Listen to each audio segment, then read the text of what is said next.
That's the ball game, and Tennessee has dispatched the top seed in the field at Hoover. 1, 2, 3 go the Longhorns in the bottom of the 12th, and Tennessee says hello win column for the 43rd time. The Big Orange is on its way to the semifinals as the regular season champs will pack up and return to the Lone Star. The final score from the Hoover Met, Tennessee outlasts Texas. Vols 7, Longhorns 5. This is Tennessee baseball. If you're a die-hard sports fan looking to add some magic to your collection, look no further than Sports Treasures, Knoxville's oldest and most trusted sports card and memorabilia store for 35 years at 4819 North Broadway in Fountain City. From exclusive events like meet and greets and trading card tournaments, it'll all bring out the competitor in you. Visit Sports Treasures today or check them out on Facebook and Instagram. Collect the memories, cherish the moments only at Sports Treasures, your ultimate sports collector's destination. In a world of high vehicle prices, where great deals seem out of reach, a beacon of hope appears. Look to the skies, Knoxville. The super dealer is here. Ted Russell Ford is your super dealer, fighting high prices whenever they strike. Come see the super dealer today at either Ted Russell Ford location, Parkside Drive or Kingston Pike, or visit us online at tedrussellford.net. See dealer for details.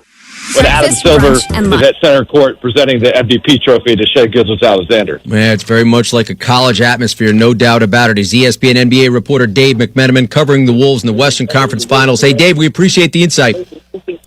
Thanks, Jim. Along those lines, from Minnesota, we just touched on Julius Randle. He has 9 20-point games this postseason, tied with Anthony Edwards for the third most in a single postseason in Wolves history. Randle happens to be the focus of Andre Snelling's with the Professor's Picks. Professor Picks with Andre Snellings. Julius Randle over 19.5 points. Available in the ESPN Bet for -110. Randle dropped 28 points in Game 1 against the Thunder, continuing his extended stretch of excellent scoring in the playoffs. In his last 10 games, going back to Game 2 of the first round, Randle has averaged 25.1 points per game, with at least 22 points scored in 9 of the 10 games. The Thunder have an excellent defense, but Randle showed in Game 1 that his combination of shooting, ball handling, and muscle in the paint can be successful even against the length of 7-footers Chet Holmgren and Isaiah Hartenstein. For more picks, you can find Andre's latest article on ESPN.com. Here comes the money. Yes, teammate Anthony Edwards just 17 points shy of passing Kevin Garnett for the most points in Wolves playoff history.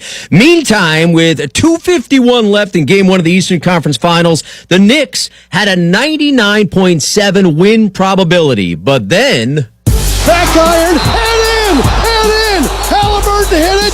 Halliburton hit it! We've got overtime in Game 1. This is day 1 of 13 days. Remarkable resilience by our guys, hanging in, finding a way to get the thing to overtime. I was just letting them fly. I was in a good rhythm. Didn't really realize what I was doing in the moment. Just trying to win the basketball game. Indiana comes back and wins Game 1 in overtime. It's special. Love playing with these guys, and look forward to keep this run going.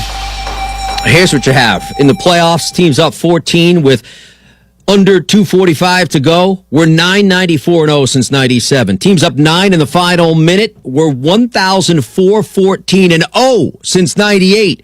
Since the 96-97 teams down 7+ in the final 50 seconds, 4 and 1,702. The Pacers have 3 of those wins this postseason.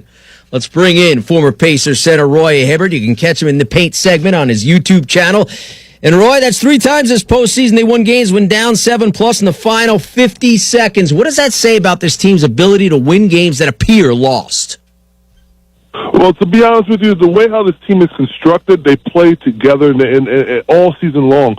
You know, Halliburton is the main guy, but there's guys like T.J. McConnell and Neesmith who are on that second unit sometimes, Mathurin, who just gives total energy and just, can close that gap. But, I mean, Neesmith, the three-point shooting that he had, he was unconscious from the three-point line.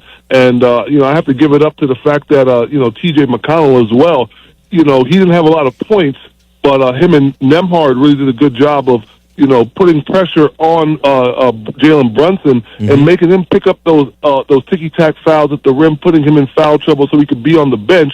So, even though the Knicks did well with him on the bench, I think they did a good job of keeping the pressure on, the three-point shooting, and then the turnovers.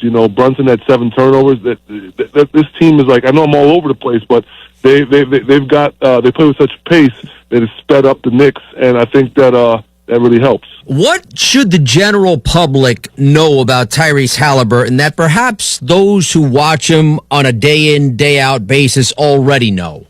I mean, he has like ballet feet, man. The way how he tiptoes around that three-point line is just like, I'm happy I don't have to get ISO'd on him as a big guy out there on the perimeter.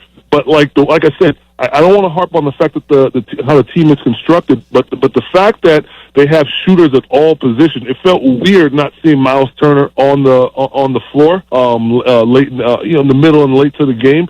But the fact that they have shooters like Obi Toppin that can spread the floor and actually like go get big offensive rebounds, it allows Halliburton to have space so he can drive, attack. If there's a mismatch, he can score at the rim, and he's a very, very, very unselfish player. As a former player, whether you've played with or against, there are some players that have that clutch gene. I'm sure you've been around it. He appears to be one of those players. What does that do for teammates' confidence when you have a player like that on your side? PG was our clutch player for us, when I was playing. David West was, from the mid-range as well. But, when you have a guy that can put points on the board in such a short period of time, when you go to your bench and you say, hey, we're down by 14, get it to 6.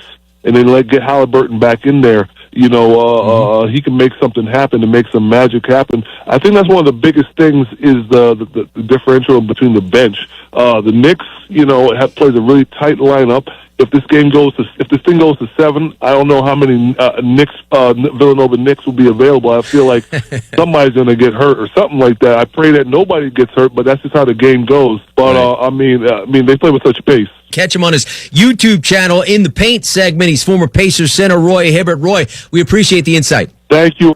And if you look back at Knicks playoff history, in many ways, Game 1 this year was a tougher loss than that Reggie Miller game. We are coming to you from the Granger Studios. Coming up next on NBA Countdown, Oklahoma City coach Mark Daigneault tells us how his team builds off that sensational second half in the series opener. And then it's Game 2, Wolves, Thunder from OKC. This is the NBA on ESPN Radio and the ESPN app.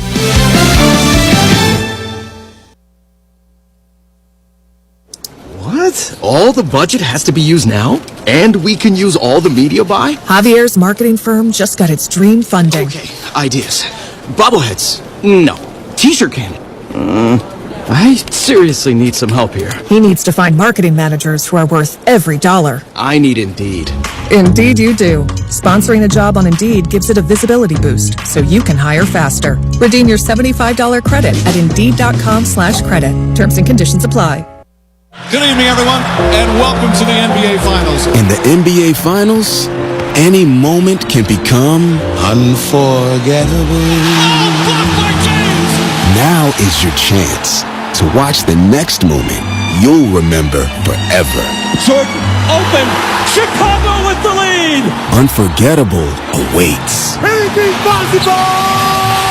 The 2025 NBA Finals presented by YouTube TV begin June 5th on ABC. Navy Federal Credit Union celebrates Military Appreciation Month in May. Whether you're active duty, a veteran, or a military family, we are all united this month to celebrate those who go above and beyond. As a credit union created for the military community, Navy Federal takes special care to ensure that our members feel celebrated and honored every day and every May. So from all of us at Navy Federal, happy Military Appreciation Month. Navy Federal Credit Union. Our members are the mission. Navy Federal is insured by NCUA. You ever try fixing your car and realize you're missing that one part? Yeah, been there. That's why eBay's my go-to. They've got millions of parts, guaranteed to fit. I'm talking brake pads for when yours have seen one too many miles of stop and go. Oil filters, cause you don't mess around with your engine care. Even got this cold air intake on my watch list. I might just go for it. To keep the ride cool and your DIY streak hot. Find all the parts you need at prices you'll love. Guaranteed to fit every time. eBay. Things, people, love. Eligible items only. Exclusions apply. Hey, Green Gobbler here. So you've got a clogged drain in your bathroom. Water in the sink's overstaying its welcome. You're spitting today's toothpaste on top of yesterday's toothpaste. You hope that it go away. Yeah, clogs don't just go away. I make them go away. I'm Green Gobbler, the only clog dissolver you need. I'm bleach-free, safe for your pipes, and I work. Guaranteed or your money back. Cause I never met a clog that was gonna unclog itself. Green Gobbler. Let the gobbler get it. When I wake up The best mornings in the morning light, start with Wrangler. pull on my jeans and I feel alright. Jeans, jackets, and shirts that get your day started on the right foot. I pull my blue jeans on. I pull my old blue jeans on. Good mornings make for better days. I pull my blue jeans on. I pull my old blue jeans on. Wrangler, for the ride of life.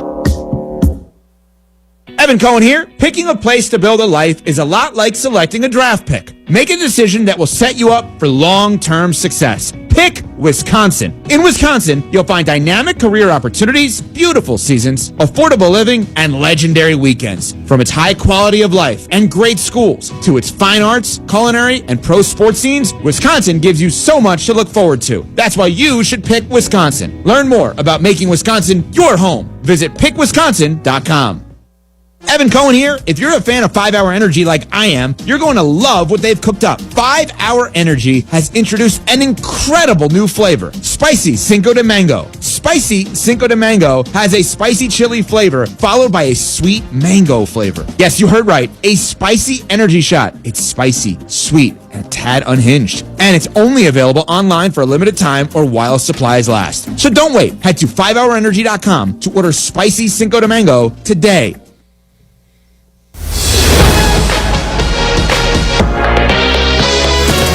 You're listening to the Western Conference Finals on ESPN Radio and on the ESPN app. There we are, coming to you from the Granger Studios. Jim Basketball back on NBA Countdown. Tip for Game 2. Those Western Conference Finals, Wolves and Thunder, is moments away. Oklahoma City's gone up 2-0 in any series 15 times, winning 14 of those series. That's how important tonight's Game 2 is. They did outscore Minnesota 70-40 in the second half of Game 1 after trailing by 4 at the break. This was just a third division or conference finals games in NBA postseason history in which a team trailing at the half outscored their opponent by 30-plus in the second half. Oklahoma City coach Mark Daignault with our PJ Carlissimo and Mark Kestisher. Jim, thank you very much. Mark, congrats on Game 1, but I figured I'd start with the fact that we just saw the Commissioner, Adam Silver, here in the hallways. He's here to award Shai Gilgeous-Alexander with the Most Valuable Player Award. Of all the things Shai does well, what stands out most to you watching this MVP season up close? I really don't think about just the season. I think about the trajectory, which this isn't an endpoint. It's a great accomplishment, but this is a player who's only improved over time. He's only evolved over time, and he's in the middle of that process or in the early stages of it. But what stands out to me is just the impact that he's had on our environment. You know, we had losing seasons where his consistency was a rock. We've now had winning seasons where his consistency is a rock. He's a great teammate. He's a great husband and father, great person. He's exactly what you'd want representing your team and representing the league in this way, and I couldn't be happier for him. Talk about J-Dub a lot on the offensive end, but he got recognition for his defense, and he kind of is like, frankly, a lot of guys on your team, just an exceptional defender. Would you talk about him being rewarded and recognized for his defense? Happy for him and Lou. Lou, it's kind of a long time coming. Happy for Lou, certainly. And Dub, you know, I think a lot of people forget this, but early in the season, our front court was banged up. You know, there was really no point until after the new year where we had 2 centers healthy. And there was points where we had 0 centers healthy. And during those times where we had 1 center or 0 center healthy on the roster, he was massive. Just his versatility, his toughness, his mental toughness to take on those challenges in an early part of the season. You know, we were able to maintain a level of success during that time when the wind was at our face as a team in the season, and he had a lot to do with that. And so for his versatility and impact to be recognized the way that it was, I was very pleased for him. Good luck in Game 2. We appreciate your time as always. Thank you, guys. Mark Daigneault, the head coach of the Oklahoma City Thunder. Jim, back to you in the studio. All right, Kesty, thanks so much. His team shot 50% from the field, 52% from three, and 81% from the line. Just a second 50-50-80 shooting playoff game this postseason. The NBA on ESPN Radio is presented by Indeed. Hiring, Indeed is all you need. Visit Indeed.com/credit. The Thunder 13-0 went up 2-0 in a best of 7. The Wolves, this team has bounced back from losses this postseason. For the call of Game 2, here's George Sedano, PJ Carlissimo, and Mark Kestisher. Jim Basquill, thank you very much. What a scene here in Oklahoma City. Just a few minutes ago, Shai Gilgeous-Alexander, the summer of 2019 acquisition that started the rebuild of the Thunder, was just honored the 2025 NBA MVP, a ceremony with Commissioner Adam Silver. PJ's the third MVP in franchise history, all OKC. Kevin Durant 2014, Russell Westbrook 2017. You just shook hands with Sam Presti going behind you. It's a great maneuver, and what a great season, well-deserved. Well, I'll tell you, Sam would be the first to tell you, KD, all right, KD fell to them, that's fine. The other two have Sam's fingerprints all over them, as does the entire growth of this franchise. So he's got to be so enormously proud to see SGA join Russell and KD for this franchise. Pretty remarkable. The last three guards to win Most Valuable Player in the NBA, Shai tonight, James Harden, and Russell Westbrook. Not too bad if you're Oklahoma City. James started. Right here in Oklahoma City. All right, let's get set for Game 2. The Thunder are 9-3 so far this postseason. They had to survive 7 games, round 2 against Denver. They had the big second half in the opener here 2 days ago. So now we turn to Minnesota to see what their bounce-back attempt is tonight. What are you expecting from the Timberwolves? Well, I expect them to play significantly better than they played in the second half. Everybody kind of got lost in the shuffle. They were +4 at the half. They had a much better first half than OKC did. They kind of messed up the last 90 seconds, unfortunately. We talked to Chris Finch before the game. They should have been in a lot better shape than they were, but it didn't matter. The way that second half evolved, the OKC defense dominated. As simply put, Kes, Minnesota's got to put the ball in the basket and make OKC take it out of bounds. They almost never took the ball out of bounds in the second half, so they were playing downhill, and the Minnesota defense had no chance. Well, you mentioned on our scene setter right on top of the broadcast, seeing guys like Naz Reid, Dante DiVincenzo out there shooting pregame. DiVincenzo was hitting shots all over the place. I hope it translates to the game tonight. That trio set a record in Game 2 of the last series, the most three-pointers ever made by 3 bench players in NBA history. They tied it.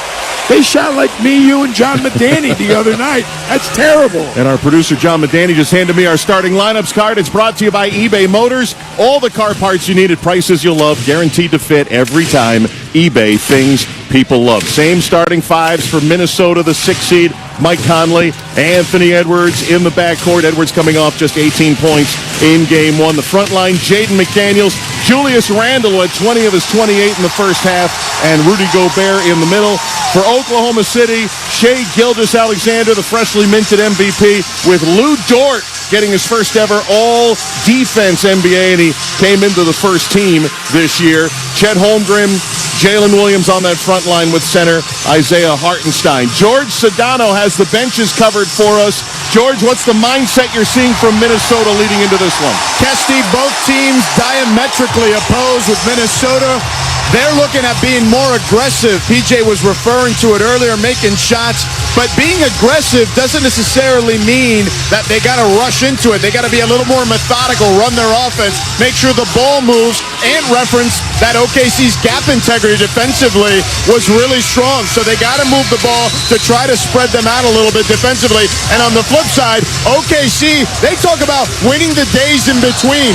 That whether they win or they lose, they got to get back to a neutral state of mind, because it doesn't matter what happened the game before, Kesty. That's a great point, George, and that's what Oklahoma City's talked about all year. It's a 0-0 mentality. No wins, no losses, on to the next game. Kesty, George is starting to scare me. He's sounding like a coach more and more. He's been hanging out with you a lot. He gives us all that insight from the benches, but now he's even speaking coachese.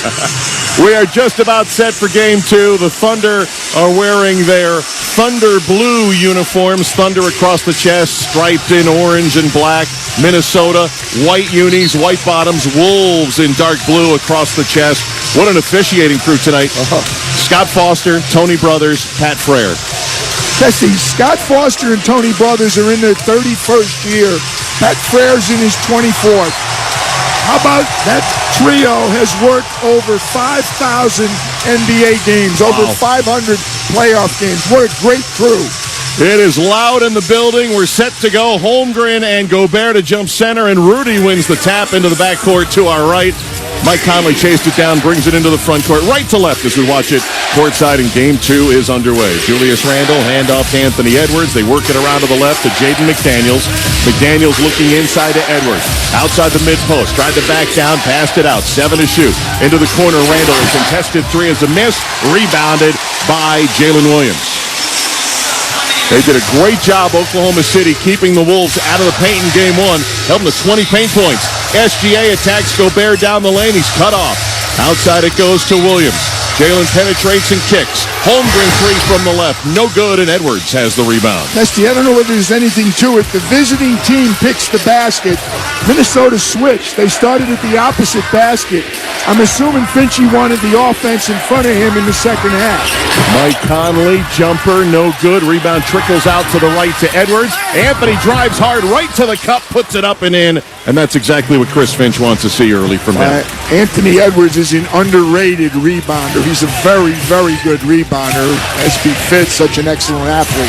Minnesota 2, Oklahoma City nothing early. Holmgren takes a high-low pass from Hartenstein. Just kind of snuck in behind the defense and scored it. You know, we talk all the time about the skill level of all the wing players that OKC has. Both Isaiah and Chet can run the floor, can pass and catch and shoot it. That's why they run so well. Randle trying to attack the paint. He ran into Jalen Williams, and he got tied up by Lou Dort. Looked like Randle really wanted to force the action down the lane. Good job by the OKC D. Yeah, he lost his footing, but he did a smart thing, and a lot of other bigs in the league should learn from it. He didn't burn a timeout. He didn't panic and throw it away. He's a big guy. He should control the jump, so he did the right thing. He just accepted the jump ball. Jump ball, Randle and Dort. Free throw line, 2 hour left. 2-2 game, 90 seconds into Game 2. Ball's away. Tap, Randle taps it to half court. They're going to let it go into the backcourt. I thought it was Randle who touched it, but Mike Conley saw it the other way. Scott Foster got hit. Scott Foster must have gotten hit in the mouth. And yeah, he's spitting some blood here, and there was no call. Did he get hit in the mouth or the nose? Bloody nose. It is dripping. He's waiting for a towel, which comes out from Minnesota. And Scott's nose and the injury is more important, but I haven't seen a call yet. No, and it looks like they might be setting up a center jump. Well, no, they're going to have to clean up some blood, yeah. Scott Foster, the 31st-year official, has officiated 25 finals games. Lou Dort, as he came down on that jump, went right across the bridge of the nose of Scott Foster. I don't know if he broke the nose, but it is bleeding profusely, and we've got a little bit of a blood delay here. Tony Brothers, our second official. Dr. Donnie Strack, the OKC in charge of their medical program, and Aaron Sear, the Minnesota trainer. So he's being worked on by both teams right now. Well, this is why they carry an alternate official, J.B. DeRosa, if needed. They're going to try to pack the nose. Looks like that right nostril, they'll put some gauze in, and we'll see if Scott can go. Tony Brothers pointed the other way, I think, to help us out, so I assume they've given the ball to OKC. They said it was off Minnesota. Yeah, I thought it was last touched by Minnesota, and I think Mike Conley thought as well, because he just let it trickle out of bounds, but it is setting up like it'll be OKC ball here, 2-2 early on. I guess a little early for a challenge on the out-of-bounds play. Well, if anything taught us about saving your challenges, it's Rick Carlisle last night in New York City with one of the greatest comebacks in NBA playoff history. Absolutely. Used the challenge late to his success and used his second challenge in overtime in the Indiana win. Well, I'll tell you what, I'm watching the replay. I thought it was off OKC. I'd love to see another replay. Well, they have a towel right now after the packed gauze into Scott's nose. Aaron Sears holding some ice on top of Scott Foster. He looks like he's going to stay in the game. They're going to wipe the blood off his hands, which he used to slow the blood. And I should know the rule. I don't even know if it's a rule, but certainly there's a protocol. I don't know if they would allow J.B. DeRosa to, let's say, ref for 6 minutes to the next media timeout and tag team with Scotty, but I would think maybe not. That is such an odd happening. I don't recall ever seeing that. That might be worth a call to Monty McCutcheon at halftime and see if that would be allowed or could be allowed. And why not? As an official, Lou Dort was coming down with Randall on that jump. That's off Lou. Oh, looking at the replay. Not touched again, right? Yeah, so Mike Conley saw that. And he hit him in the nose, and I think he also hit the ball out of bounds. I'm really surprised at that call that it didn't go to a jump ball. Yeah. Instead, Oklahoma City gets it. Shea Gilgeous-Alexander, we're back to live play to Hartenstein. That 14-foot push shot is his specialty, and the big man hits it. When SGA runs the pick and roll with Isaiah Hartenstein, that's what he looks for. McDaniels missing a medium-range jumper. And Oklahoma City coming the other way with a 4-2 lead. Jalen Williams gets a high screen, works around it, finds a spot, and drills the 17-footer. 6-2, Oklahoma City hitting on 3 of its first 4 shots. Anthony Edwards trying to get going here in this series, dribbling at the free throw line, ducks in against Dort, and the first-team all-defense defender right up on him. Edwards gave it up, got it back, pass to Conley, 7 to shoot. Conley bounce pass, nearly stolen, got it back, sends it to McDaniels, and he drains a triple from the left. Fortunate bounce. Minnesota was off to a much better start in game 1, but 6-4, certainly nothing to be ashamed of early. That was smelling like a second turnover. Here's Hartenstein trying to feed Holmgren on an alley-oop, but Holmgren was grabbed by Julius Randle, actually pushed. Foul on Randle is first. And that was a 3, by the way, so 6-5 already back in it. Kind of a disjointed start offensively for Minnesota, but nonetheless trail by 1. Julius Randle is somebody they cannot afford to be in foul trouble.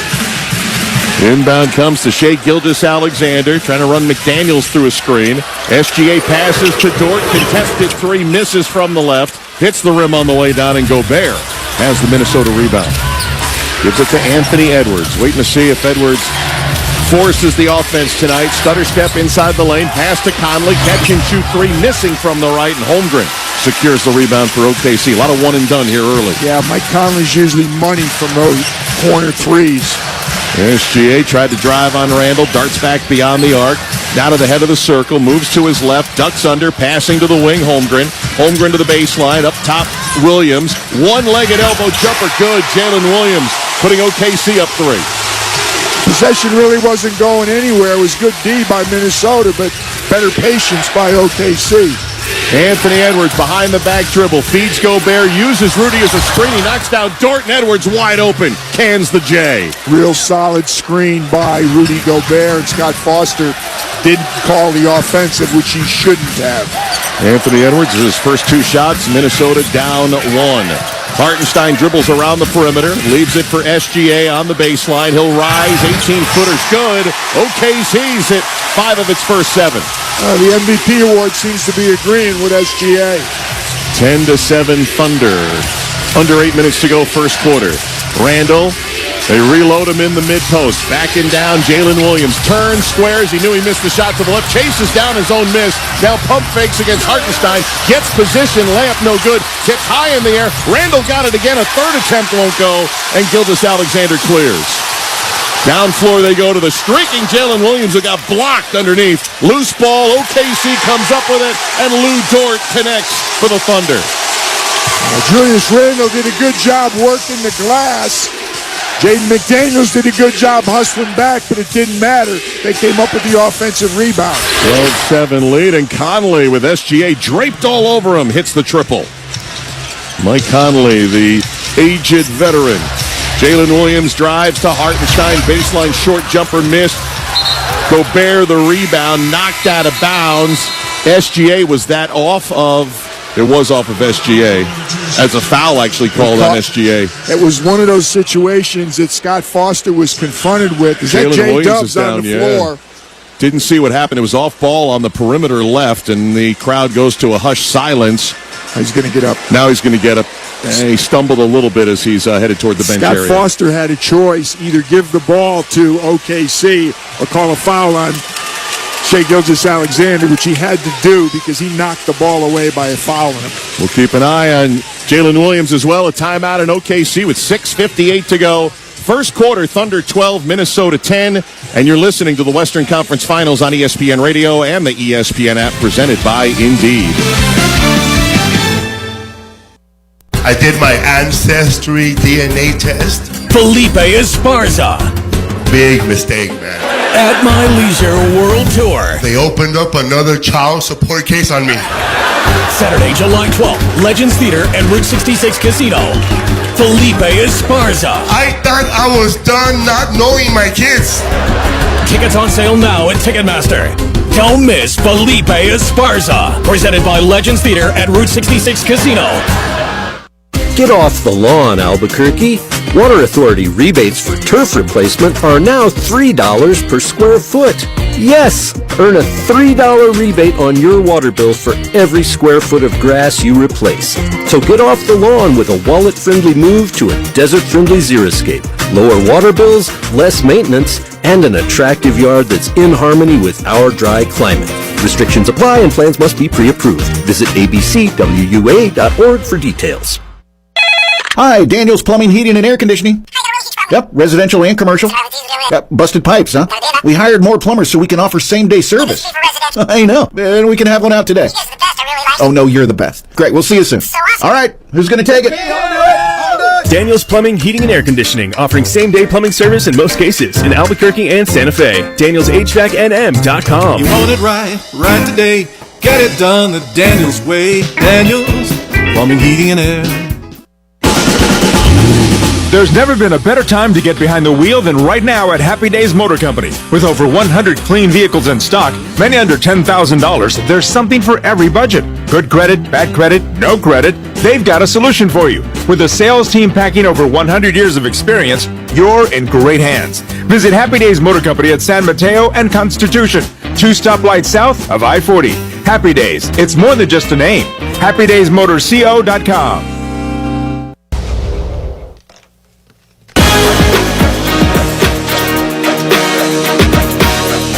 Jim Basketball in our Granger studio. Reminding you, don't forget to log on to NBA on ESPN Radio on X to vote in the AutoZone in the Zone poll question. Who is going to get in the zone for tonight's matchup? The MVP SGA, Jalen Williams, Anthony Edwards, or Julius Randle? In the Zone is brought to you by AutoZone. Get in the zone, AutoZone. 12-10 Thunder, just under 7 left in the opening quarter. We go back to OKC with George, PJ, and Keston.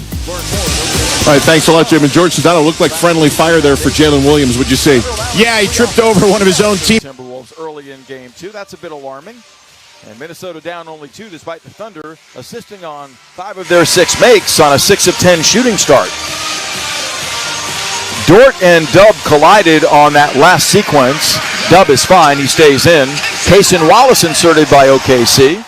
Joining SGA, J-Dub. Imagine sometime in playoffs somewhere this had to be addressed. Foster's okay, continues to officiate. You're seeing a lot of the same trends, at least early, that we saw in game 1. Yeah, Minnesota's hanging in by making threes. They're 2 for 4. OKC is doing it with paint points. It's 8-2 in their favor inside. Anthony Edwards out of the timeout. Passes to McDaniels. Left corner. Perfect for Jaden McDaniels. His second triple of game 2, and the Timberwolves have the lead. I'm going to call it a nice start for both teams. All 5 Thunder starters are already in the book. 13-12 Minnesota, 6.5 left. First quarter, Dort catching 2-3. Puts OKC back in front. Lou Dort, yeah, he can do that as well. Yeah, he really can. Again, first team all... Tried to go over the top to Randle against Dort, and they lost it out of bounds. Turnover. Julius Randle should have caught that. It was a good pass, and he just missed it. Had he caught it, he was behind the defense, but he fumbled it out of bounds. I thought it was a good entry pass and was going to go to a dunk. First substitution coming out of that timeout. Cason Wallace is in. Chet Holmgren is on the bench. And Naz Reid is about to enter. He cannot play any worse than he did the former 6th man of the year, and Dante DiVincenzo has entered the game already for Minnesota. Yeah, Naz got to the table late, so here's a 1-2-2 zone. This is a little bit different look for Minnesota. Shai Gilgeous-Alexander to Wallace, trying to penetrate in the middle. Kick to the wing, Jalen Williams. Williams, no look to Hartenstein, floats it up, missed it, rebound Edwards. They didn't have any problem with the zone. They got an excellent look, just missed it. And Minnesota zone confounded OKC in February when the T-Wolves rallied down 25 to win here. Well, they'll play two different zones, a 2-3 and a 1-2-2. That was the 1-2-2. Edwards pitching it out to McDaniels, tried another three, missed it out of the left corner this time. Rebounded by Oklahoma City, which leads by 2. 5:40 left, opening quarter. Jalen Williams dribbling back toward half court. DiVincenzo trying to chase him through a screen. Williams drifts to the elbow. Jumper good. Jalen Williams has 6 points early. He just slithers in. He can get wherever he wants to get, Testy. It's amazing. J-Dub, such an excellent offensive player. Edwards got free thanks to a McDaniels screen. Missed the jumper. Rebound. Jalen Williams for OKC has it. Yeah, Rudy missed the tap. He got one hand on it. He couldn't get both hands for the offensive rebound. Shai Gilgeous-Alexander to Williams. Pass in the corner. Cason Wallace up top. SGA. Left-hand drive. Floats it off the glass. And in. 19-13 Thunder. So much for struggling in the first half. Shai Gilgeous-Alexander looks very, very ready. McDaniels drives, finds Rudy Gobert trailing. He'll turn, flips up a short jumper. No. Tried to tap in Randall, but right to OKC. Rudy Gobert's got to finish that shot, Testy. Shai Gilgeous-Alexander has it on the right for Oklahoma City with 4.5 to play here in this first quarter. SGA spins in the post, puts it up and in. He's so good in that mid to short range, and SGA is 3 for 3. Now a pass to the wing, knocked out of bounds by Oklahoma City. It'll stay with Minnesota. This incredible defense by Oklahoma City is suffocating. Thunder have scored the last 9. Yeah, I was going to say 13-12 turned into 21-13 pretty quickly. Substitution. Isaiah Joe seems like he's earned some more minutes the last few days. And that's my bad. I intended to ask Mark Dagnall about that before the game. I think he put him in early. He always does, but I think they'd love to get him going. DiVincenzo on the drive, down the lane, puts it over Chet Holmgren and in. Talking about getting somebody going, Minnesota needs to get Dante DiVincenzo. That ends the run for OKC. The lead is down to 6. Thunder up. 4:09 to go first quarter. Isaiah Joe on top to Holmgren, puts it on the deck against Gobert, fades from 12 short. Rudy's got the rebound for the Timberwolves. Give it to Naz Reid, and now to Anthony Edwards, who pulls up deep for 3, missed it badly, and Isaiah Joe has the rebound. It was outside the rim and below it. 3:45 to go first quarter. SGA working his way into the painted area. Got bumped, tried to get a shot off, couldn't make it, ended up on the deck. And Shai Gilgeous-Alexander, who went to the free throw line 14 times in Game 1, will get his first 2 attempts here in Game 2. And before he shoots, let's pause 10 seconds for station ID. This is the Western Conference Finals on ESPN Radio and the ESPN app, presented by Indeed. Hey, this is Jeff Passan. You're listening to your home for the Yankees and Dodgers, ESPN Radio 101.7 The Team. KQTM FM, Rio Rancho, Albuquerque. Mark Testisher, PJ Carlissimo with you from Oklahoma City as SGA hits the first of 2. What's your read so far in this pick-and-roll defense by Minnesota? Testy, we talked early about it. SGA hit Isaiah Hartenstein with that high roll, so he shoots that little push shot. It looks like Rudy is kind of playing soft, if you will, so take it on Shai Gilgeous-Alexander. When he comes off the pick and roll, they're kind of letting Shai go at Rudy until Shai's defender catches up. But so far, Shai Gilgeous has been making the shot, so it's not working very well. Perfect 3 for 3 at both free throws. He's got 8. The lead is 8. Here's Edwards driving underneath the basket. Shot is blocked. Holmgren and Dort were there, but Gobert came up with it late clock. To Naz Reid for 3. It's a miss. DiVincenzo flies in, no good. Karam went by Edwards, and now Oklahoma City going the other way. Into the lane, SGA lost it out of bounds, was looking for contact. But the rule by Tony Brothers, the baseline official, says out of bounds. Anthony Edwards thought he was fouled on the basket to our left. Shai thought he was fouled on the basket to our right. They both might have had a point, but again, Refs are being consistent, letting them play. Jason Wallace will inbound front court right to Holmgren. Gets a good look at a three. Missed it from the wing. Edwards had it poked away by Wallace, but into the hands of Nasri. Jason Wallace has great hands. He's always disrupting the player with the ball. 2 All-NBA defenders, and they've got other guys like Wallace and Caruso on the floor. Here's DiVincenzo. Quick trigger three is good. Dante DiVincenzo with the hit. Nice pass by Ant-Man. Nice catch and shot in rhythm by Dante. Who was shooting 25% from three in the postseason. Coming in. Holmgren at the top. Fakes the shot. 5-point lead. Chet with contact. Puts it up. They're going to call a block against Minnesota. The shot by Holmgren's no good, but he'll earn a couple of free throws. Man, I guess it's too early to challenge, but boy, I thought that was really well defended by Nickeil Alexander-Walker. NAW picking up his first foul. Brings us to a timeout here in the first quarter. Game 2 from Oklahoma City with 2:38 to play in our opening frame. It's the Thunder 23 and the Timberwolves 18. This is the Western Conference Finals on ESPN Radio and the ESPN app, presented by Indeed. Progressive knows RV owners like to travel at a nice, relaxing pace. Just like this commercial. They're not rushing to a departure gate at the airport because they depart from their driveway.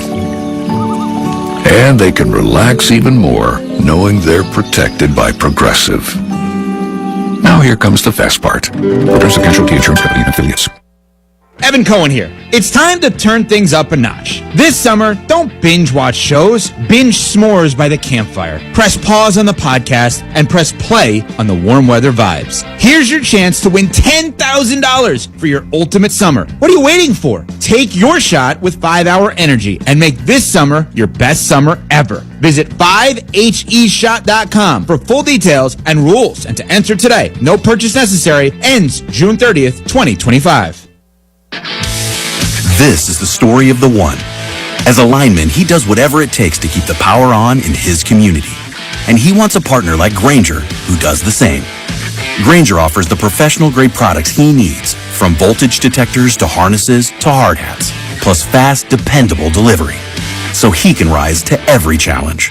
Call 1-800-GRAINGER, click Grainger.com, or just stop by. Grainger, for the ones who get it done. Still getting around to that fix on your car? You got this. On eBay, you'll find millions of parts, guaranteed to fit. Doesn't matter if it's a major engine repair or your first time swapping your windshield wipers. eBay has that part you need, ready to click perfectly into place for changes big and small. Loud or quiet. Find all the parts you need at prices you'll love. Guaranteed to fit every time. But you already know that. eBay. Things, people, love. Eligible items only. Exclusions apply.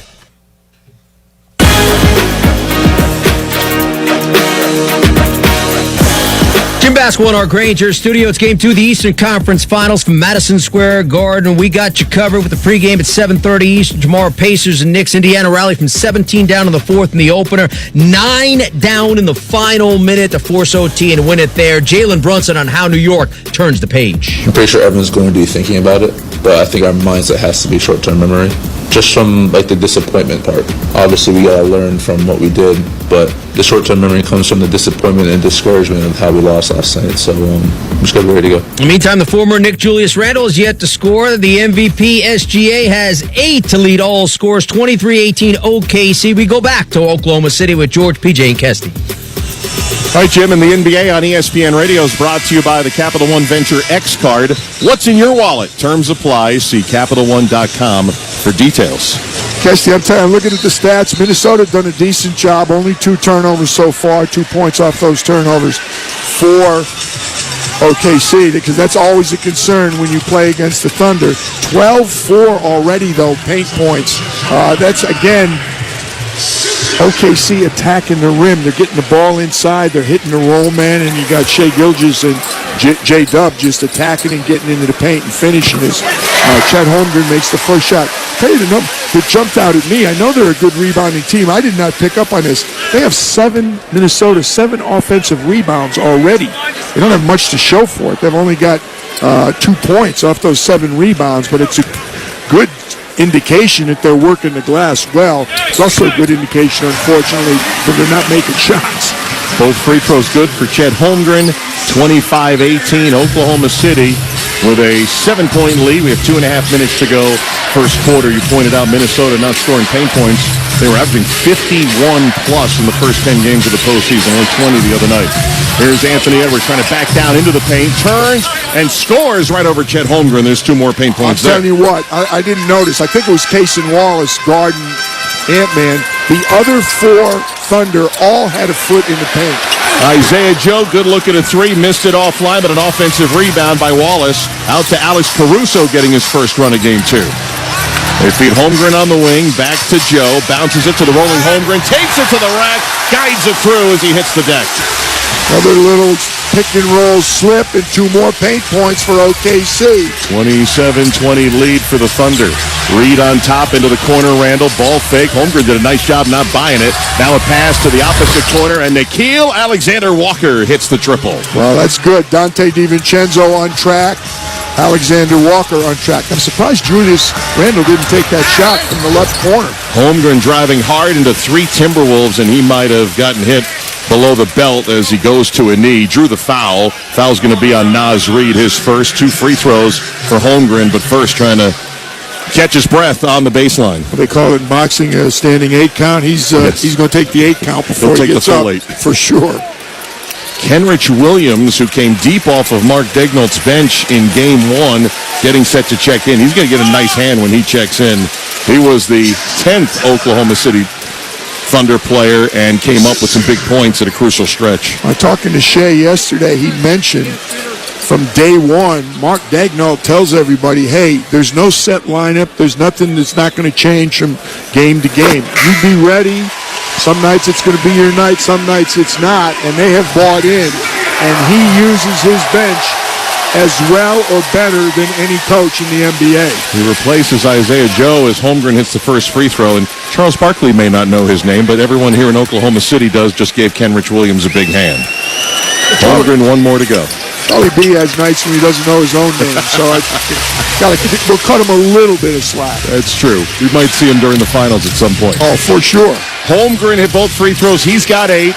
29-23 OKC lead. They're trying to get Edwards going. Receives the pass on the wing against Wallace. All the players are in the paint helping out against Ant-Man. Who misses the jumper over Wallace, and it's rebounded easily by Oklahoma City. SGA, the MVP, fires it to Holmgren. Quick pass, Wallace. Right side 3, no good. Had a great look.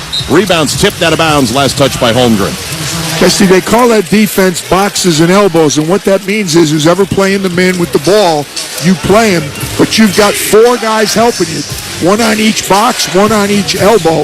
It is really hard to get something done inside against boxes and elbows. DiVincenzo goes to the left side to Edwards, bounces it to Randall in the mid-post, dribbles into traffic outside Edwards. He's going to take a run at it, hangs, puts it off the window, and in.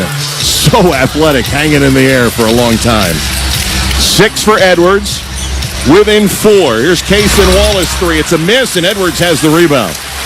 The Ant-Man will bring it up for Minnesota with 30 seconds to go in the first. Spins by Caruso on the wing, pitches it to DiVincenzo. He's covered. He's going to drive. He's going to pass to the wing. Edwards 10 to shoot. Moves to his right. Takes a 3. Just missed it. Popped out. Well, that was halfway down and came out. Chet Holmgren has the last 6 OKC points. Shea Gilgeous-Alexander dribbling with 5 seconds to go in the quarter. Pass to Kenrich Williams. Right side 3 is no good. Rebound DiVincenzo. And that's the end of the first quarter. Oklahoma City did have an 8-point lead, PJ, but Minnesota's fought back within 4. No, I think they've fought back well. They've got some help off the bench for a change. And again, we keep talking about that OKC defense, Kesty. They committed 1 personal foul in the first quarter. And held Minnesota to 35% shooting. Exactly. End of 1. Thunder 29, Minnesota 25. This is the Western Conference Finals on ESPN Radio and the ESPN app presented by Indeed.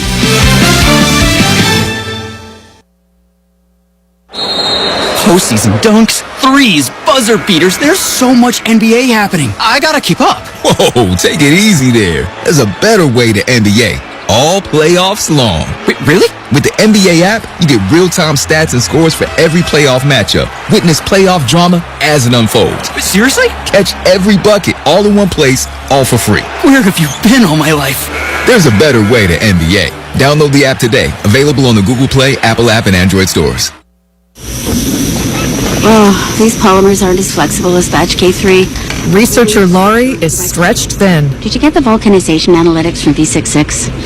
Wait, are these rubber scores from last week? She needs to hire new lab technicians so she can bounce back into her old self. I need Indeed. Indeed you do. Our matching platform lets you spend less time searching and more time connecting with candidates. Redeem your $75 credit at Indeed.com/credit. Terms and conditions apply.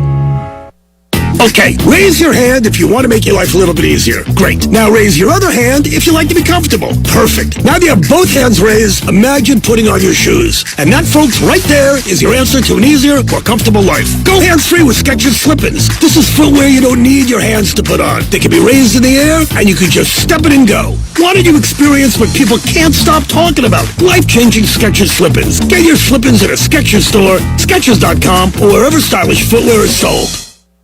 The wait is over, and the countdown to kickoff has begun. Single-game tickets for the 2025 NFL season are on sale now. How beautiful is that? That's every epic showdown, every classic rivalry, every primetime game. 17 games for all 32 teams. Visit NFL.com/tickets to purchase tickets today.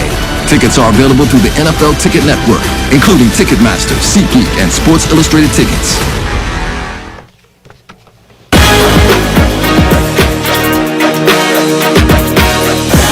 Jim Basketball in our Granger studio. It's Game 2 Eastern Conference Finals. Our coverage comes your way tomorrow night at 7:30 Eastern. Pacers and Knicks. This is what you need to know about Indiana. Since 96-97, playoff teams down 7+ in the final 50 seconds are 4 and 1,702.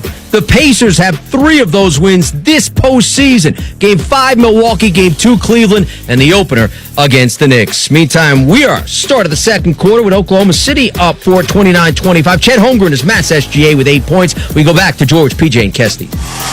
All right, thank you very much, Jim. Anthony Edwards with 8 as well, but 8 big bench points for Minnesota. Yeah, and that is so big because those guys really struggled. Dante DiVincenzo with 5, Nickeil Alexander-Walker with 3, Naz Reid 0 for 1. Naz Reid has not been scoring, Kesty, 4 straight games in single digits, but at the same time, prior to the game 1, he's making shots. He's just not getting very many shots. OKC is exceptional at closing out quickly to shooters. You think you're open, and they use that quickness and that length to get out to you and make you put the ball on the floor. OKC will have the first crack of the second quarter. Going to be a turnover, a pass to Holmgren through the hands. DiVincenzo has it, feeds Reed, 3, off the rim, no good. Wow, he continues to struggle. Boy, that's a big shot. That was a turnover against the zone, by the way. Could not take advantage of the turnovers. Jalen Williams passes on top Caruso. Now to Cason Wallace, drives through the lane, leaves it for Jalen Williams. Spins back, fades and connects on a 12-footer. I should also note, Kesty, that was the first turnover of the game for OKC. Minnesota only has 2 themselves. Both have played a pretty clean ball. A pass to Julius Randle was kicked by Alex Caruso, another member of this outstanding defensive squad for Oklahoma City. Well, Julius Randle, unfortunately, is playing more like the second half in Game 1. He's 0 for 4 to start after he went for 20 in the first half of Game 1. He did come alive in the fourth quarter. He did. Anthony Edwards working hard. He scored or assisted on 16 Minnesota first quarter points. Michael Conley has it out of the inbound passes to Reed on that tight right sideline with 6 to shoot. Now he's going to back down. Jalen Williams turns to the basket, flips it up, hits the rim, and settles through for 2 for Reed. Nice move by Naz Reid. First recognizing the clock, secondly getting a good look. Matches all the field goals he had in Game 1. Here's Wiggins on top. Aaron Wiggins going to drive. Pass to the wing. Wallace for 3. Off target. No good. Tap by Reed. It's going to be controlled by Oklahoma City. Can't tap it. You got to grab it with 2 hands. Aaron Wiggins being harassed by Reed. Runs Reed through a screen, and they're going to say it's an illegal screen. Holmgren says, I was right there. I didn't even move. We'll look at the replay to see if he threw his hip out, but it's an offensive foul on Chet Holmgren. No Number 1 on Holmgren, Mark Daignault looking up at the big screen as well. I don't think he thought that Holmgren moved at all. OKC is 1 for 9 from the three-point line. Again, this is the team, Kesty. They're only 7th in three-point field goal attempts in the playoffs of the 16 playoff teams. They don't take a lot of threes. Minnesota down 4 in possession. Conley's going to dart toward the rim. Pass to Alexander Walker. Gives to Reed. Off the window. His runner is good, and the T-Wolves within 2. As Reed said, I kind of like it in the paint. I'm going in there again. Hey, why shoot threes? He was 0 for 3 and 0 for 8 in Game 1. Oklahoma City's lead down to a deuce. Cason Wallace, left wing, drives on Alexander Walker. Through the baseline, pass to Caruso. Contested 3, no good. Rebound Reed. And it starts transition. Up ahead to DiVincenzo. Oklahoma City had numbers back.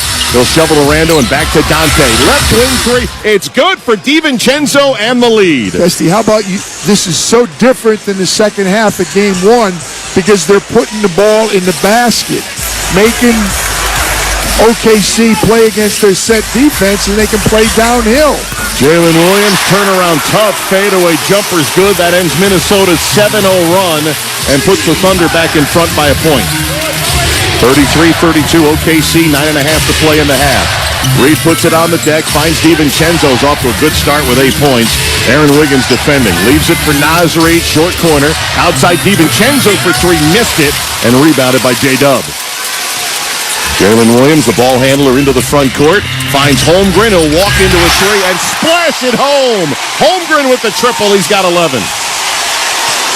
They are just so much better in open floor transition situations, OKC. They're exceptional. 36-32, OKC. Three-pointer answer for Nickeil Alexander-Walker.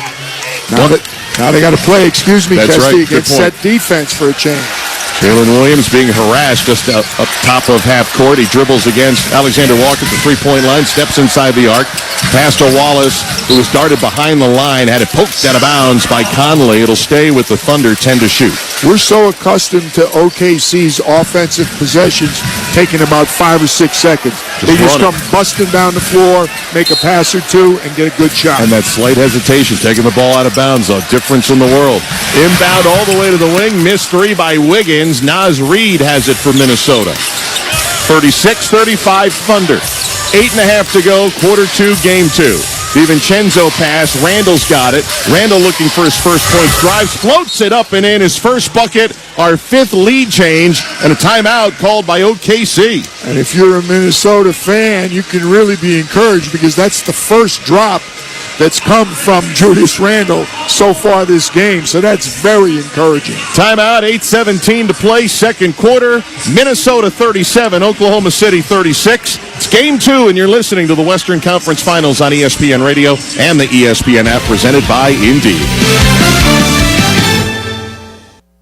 Our home and or business is our largest investment. When water and fire damage occur, call someone local and trusted, water extraction experts. They understand the stress that goes along with getting the problem solved quickly and provide 24-hour, 7-day-a-week service. They will handle the process from damage restoration to full restoration. They will also help with getting dangerous mold removed and determine the cause to get rid of mold for good. 250-6500 and waterextractionexperts.com. Casino at the Downs has it all. Enjoy cash drawings, daily food specials, senior Fridays for players 50 and better, and active and retired military offers Tuesdays. Plus, late night loot midnight to 2 a.m. Monday through Thursday to win up to $500 in free play. Only at Casino at the Downs. Great food, cold drinks, and 16 Gold Crown tables. It's all at Slade Street Billiards Bar and Grill. Catch the game on 13 flat screens and try their award-winning made-from-scratch menu. Slade Street Billiards Bar and Grill, Southern near Unser and Rio Rancho. I'm Aaron Jones. I'm the President and CEO of International Protective Service, better known as IPS. International Protective Service, or IPS, is the very best security and investigations firm in New Mexico and the southwestern United States. We utilize the very best from law enforcement, the United States military, and true security professionals from all over the world. IPS, providing peace of mind in an ever-changing world. Call International Protective Service today at 505-897-2420 or visit us on the web at internationalprotectiveservice.com. Craving the spirit of the Celtic nations? Get it right here in New Mexico. Head to Two Fools Tavern in Nob Hill. Their authentic pub fare will transport you across the pond with award-winning fish and chips, cottage pie, Guinness beef box tea, and so much more. Sip on hundreds of whiskies, including over 100 single malt scotches, and enjoy a perfectly poured pint of craft or imported beer. Experience the luck of the Irish at Two Fools Tavern on Central in Nob Hill, where the crack is mighty. Indeed.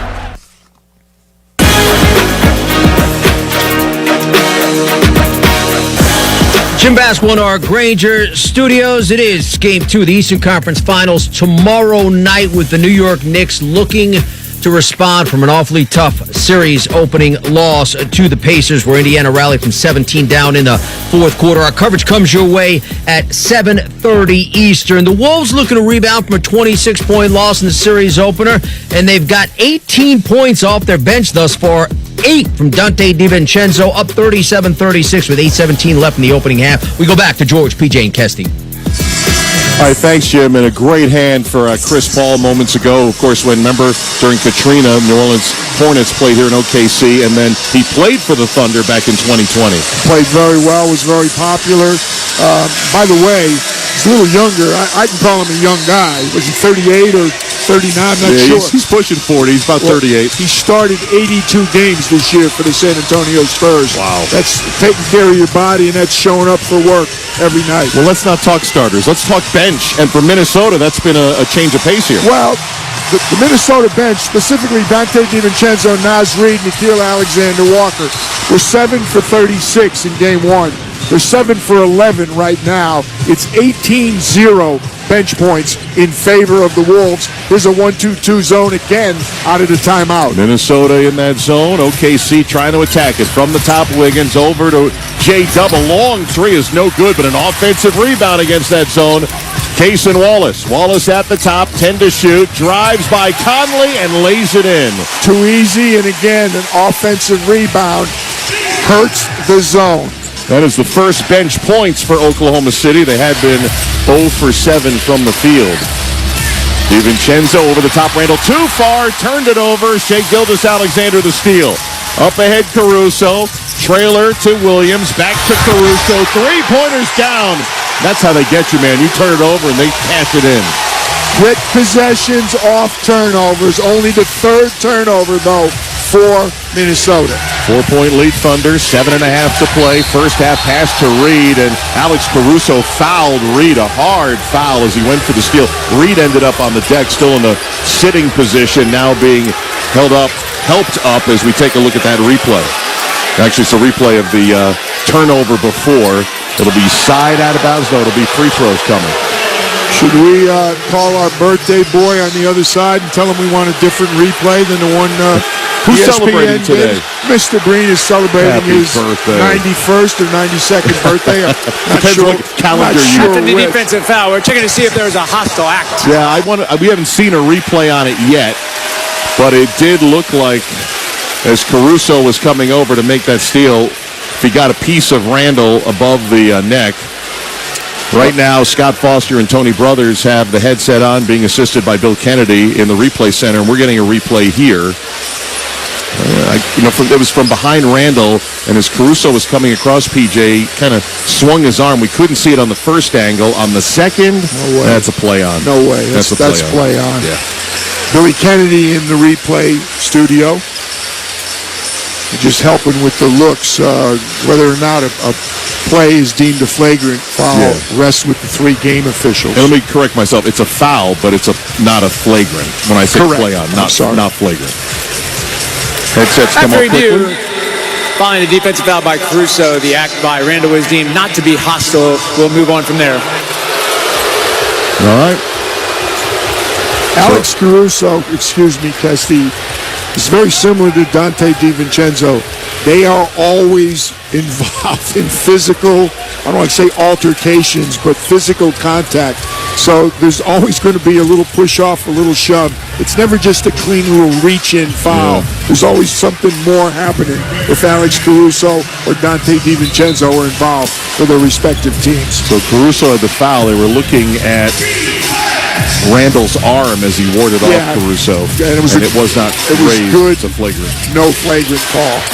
In the game, Jaden McDaniels receives it, being pushed up high, gives it up to Anthony Edwards. Behind the back dribble, defended well on top, 3 to shoot. Edwards going to drive. Edwards sees the clock, passes out. Conley just got it off, but missed the 3. Hartenstein goes up and gets fouled on the rebound. Either Gobert or Naz Reid that time, as they both were surrounding the big man Hartenstein. I thought it was Naz, but I'm not sure who they called it on. Naz Reid, that'll be number 2 on Mr. Reid. Hartenstein, great pickup in the offseason by Sam Presti. Yeah, I tell you, I see why he's upset. Isaiah, before he went up for the rebound, kind of pushed both of the players. You're wondering which one fouled. Isaiah fouled both of them before he went for the rebound. Veteran move. 41-37 Thunder. OKC with it. Pass inside Wiggins. Wrap underneath to Hartenstein. And before he put it up, they're going to wipe out the basket. Tony Brothers said fouled before the attempt. And that's going to be 3 on Naz Reid. And that's a big foul at 6:50 to go here in the second quarter for the former 6th man of the year, who's the number 3 scorer and rebounder for the Minnesota Timberwolves. Oh, boy. It might have been a travel before the call. But you're right, though. A foul on Naz Reid really hurts. Naz Reid looked much more comfortable here in the first half, or the first almost 18 minutes they did entire game 1. Comes out, Rudy Gobert goes in. Staying in his zone. Now it's a 2-3 zone. Wiggins dribbling down to the baseline, 6 to shoot, skips it to the right to Wallace. Wallace against Edwards with 2. Hand in his face, 3 on its way as a miss. Rebounded by Randall, and he sends it up ahead McDaniels. 2 Thunder back. McDaniels off the glass and in, able to cash in. I'm telling you what, subtly, Julius Randle, I'm telling you what, I'm really liking the way he's passing the ball. Playing great basketball here in this postseason, really, since he got back from injury, as Caruso turns. Scores from in the painted area, 43-39 Oklahoma City. Exactly where you want the ball when you attack a zone. Get it right, call it the nail, right at the free throw line or just below. It just breaks the defense down. Creeping up on 6 minutes to go before halftime. 4-point Thunder lead. Anthony Edwards from the right, dribbles down to the baseline. Pass dangerous. McDaniels came up with it, feeds Conley inside into Edwards. Corner 3 goes down for Anthony Edwards. Jaden McDaniels not going to get an assist, but he saved the turnover. It was a poor pass. He hustled in and got it, and he caused the opportunity for Minnesota. Ant-Man's got 11. Caruso mid-post, receives the pass, turns and scores. Alex Caruso coming up with the bucket there, and he's got 7 points off the bench. 45-42 Thunder. Anthony Edwards missing a 3 on top and rebounded by Hartenstein. They'll give it to Shai Gilgeous-Alexander, works it across the timeline on the left side with 5:10 to play here in the half. SGA trying to get a shot off, blocked by McDaniels, who's done a nice job defending the MVP this season. Can Minnesota get points off forcing turnovers? Edwards with it on top, looking for Randall. Pass just inside the 3-point line, left side. Backing down to Wiggins. Passes out opposite corner, stolen by the long arms of SGA. Gilgeous-Alexander drives. Anthony Edwards got back. And now he's going to attack him as he turns, puts it up from 15 and missed it. Gobert rebound. SGA's been pretty quiet in the second quarter. 45-42, and now Edwards takes it to the rack, gets fouled and scores, and a chance to tie it at the free throw line with 4:34 to go in the half. I'm telling you what, I like the way Minnesota is hanging in. They've gotten you know what you can't throw against OKC? You can't throw a lob pass. You got to throw a crisp pass because they move so quickly. You put air under the ball, they're going to get there. They're either going to get there with the help or they're going to get there and intercept it. That's the one thing they got to be careful with.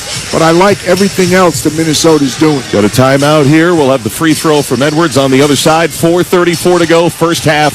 Oklahoma City 45, Minnesota 44. This is the Western Conference Finals on ESPN Radio and the ESPN app, presented by Indeed.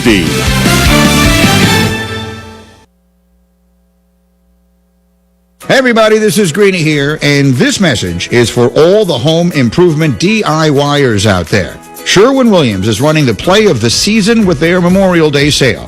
Get 30% off all paints and stains May 16th through the 26th. We're talking every color here, people. They still haven't made a Jets green for me. but their Shamrock shade is pretty darn close. That's 30% off paints and stains May 16th through the 26th. Shop the sale online or visit your neighborhood Sherwin-Williams store. Whether you're building a single roof or a successful roofing business, roofing contractors like you need the right tools for the job, and software is no exception. Service Titan is on a mission to be the most powerful software platform for the trades, with purpose-built technology proven to maximize revenue, streamline operations, and deliver 5-star customer experiences. We are taking roofing companies like yours to the next level and beyond. Service Titan. We are built for this. See what we can do for roofers at servicetitan.com. Every great team has its core players, but when the season gets tough, adding the right free agent can make all the difference. The same goes for business. At Robert Half, we found that 67% of companies surveyed plan to increase their use of contract talent to handle workload peaks and backlog projects. With Robert Half's specialized recruiters experience, combined with our award-winning AI, you can quickly find the skilled candidates you want. At Robert Half, we know talent. Discover how we can help at roberthalf.com/talent. Get in the zone, AutoZone. Welcome to Bundle Deal Days at AutoZone. Well, I do need a bundle of things. When you bundle, you save. Do I save if I bundle oil with an oil filter? Save up to $12 on that bundle. What about brake pads and rotors? Bundle those and the brake pads are free. Can't save more than free. You can save on hundreds of deals during Bundle Deal Days. Ends June 2nd at AutoZone. Get in the zone, AutoZone. Restrictions apply. Duralast brake pads only.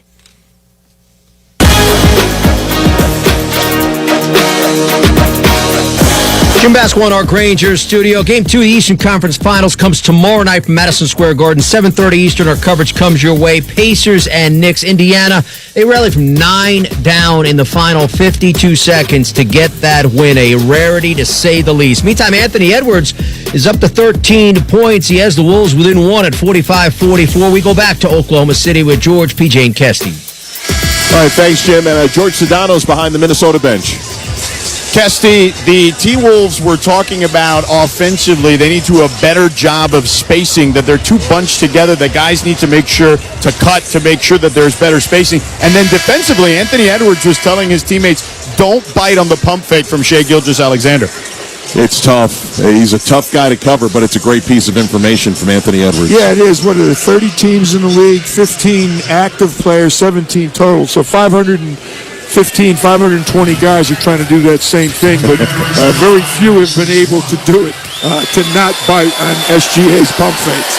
Who has had 2 different sets of 4 straight 30-point games as Anthony Edwards out of the timeout, finishing a 3-point play, and he's tied the game at 45. It's one of the few timeouts they didn't go that 1-2-2 zone out of the timeout in Minnesota. They're in man-to-man. Jalen Williams being harassed by a switching defense, gives it up to Alex Caruso. Got 7 points off the Oklahoma City bench. The SGA drives into the baseline left.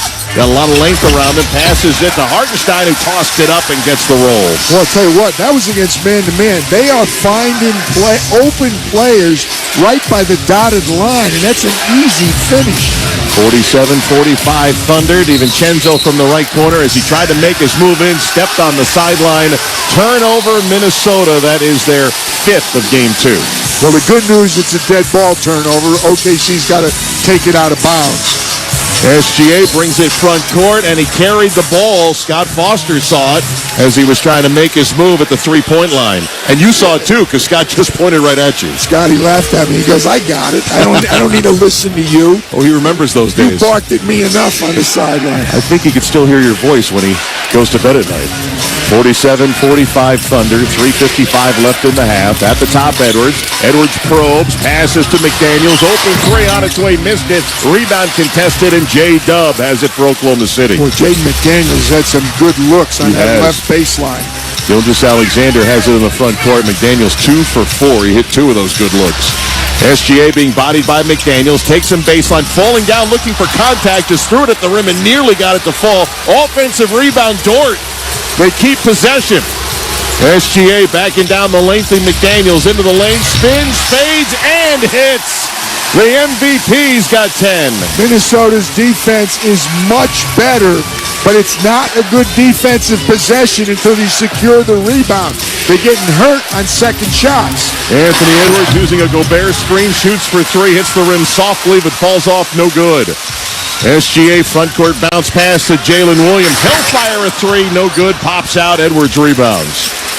Under 3 minutes to go in the half. Minnesota down 4, keeping it close, and now a foul as Alex Caruso is reaching under Anthony Edwards in a little double team there, and Hartenstein was kind of messing around with his right foot a little bit as he comes back up and tries to shake it off. Yes, the OKC is 3 for 17 from downtown. They are ice cold on some pretty good looks, but I like Minnesota's defense. What I don't like is their defensive rebounding.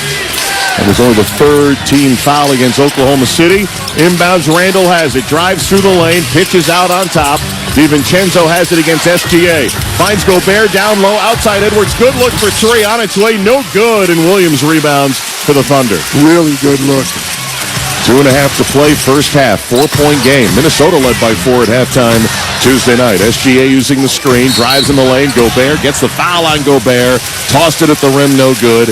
SGA will get a little breather as he's bent over at the knees and will fire 2 free throws coming. Chris Finch does not like those calls against SGA.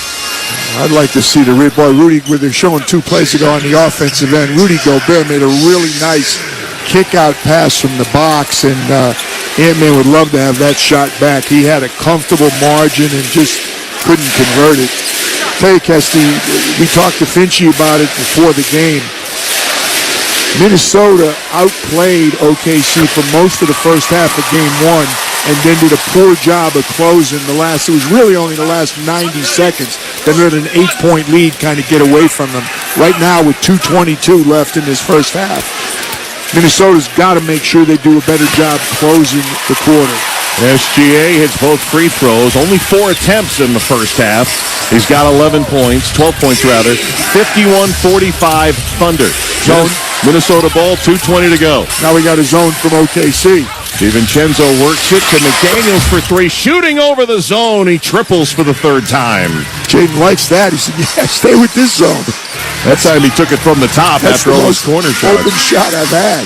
Cuts the lead in half to 3. SGA from the baseline hits it over a contesting Dante DiVincenzo. He's too big. Dante's a good defender, but Shea can shoot over. Shea, 14 points on 8 shots tonight. Very efficient. DiVincenzo 3, missed from on top. Holmgren rebounds. 53-48 OKC. Final minute 40 of the first half. Jalen Williams probing free throw line. Dribbles to his right beyond the arc against the big man Gobert. Got him on skates. Takes him to the nail. Pass to Dort up top. A long 3 missed off the iron. Rebounded by Julius Randle, who's fouled. No, actually a timeout after the foul. So a timeout called by Chris Finch. So Minnesota will have it with 1:24 to go in the half. Finchie may have called a timeout to stop Julius Randle from stepping out of bounds. I'm not so sure there was a foul call. Yeah, no we'll foul. see after the timeout. No foul for sure. So is it also possible that they call that timeout, as you pointed out, to focus on closing out this half? I don't think there's any question. In Game 1 where they failed that. I guarantee if Finchie's looking up at the score saying, hey, guys, we've done a pretty good job. We're down 5. We cannot let what happened in Game 1 happen right now. We have to make sure we get a good shot every time down. We cannot afford a bad turnover, which we had at the end of the second quarter in Game 1. And the other thing we have to do is manage the clock. They shot it a little early. They didn't use the 24-second clock to their advantage. And then if you think about it, they had that late turnover by Julius. It was a missed shot, and Isaiah Joe got the rebound, and they had a foul, and he got 2 free throws. I mean, they just butchered the last 90 seconds in Game 1 of the second quarter. We talked about the efficiency of Shai Gilgeous-Alexander. On the other end, Anthony Edwards, 14 points. Has taken 15 shots, but the 15 shots in this first half are more than he had the entire game of Game 1 when he had 13. I don't mind him taking 15 shots. He's 1 for 6 from 3. That's the problem. It's not efficient because he's not making his 3. Anthony Edwards has got to look for more offense. There's no way Minnesota's going to win unless Ant-Man puts up pretty big numbers, but he's got to make some threes. That last one when Rudy Gobert kicked it out was a perfect example. That was a really good look. Ant-Man has 14 points to lead all Timberwolves. SGA's 14, leading Oklahoma City up 5. Timberwolves out of the timeout. Here's the Ant-Man driving hard, goes to the left hand and beats Hartenstein to the cup. That is quality execution right there. Credit Chris Finch in the timeout. They got a bucket that they really needed. 16 for Edwards, who's tied Kevin Durant postseason Timberwolves scoring record. Here's Holmgren driving the free throw line. A minute to go in the half. Outside to Jalen Williams.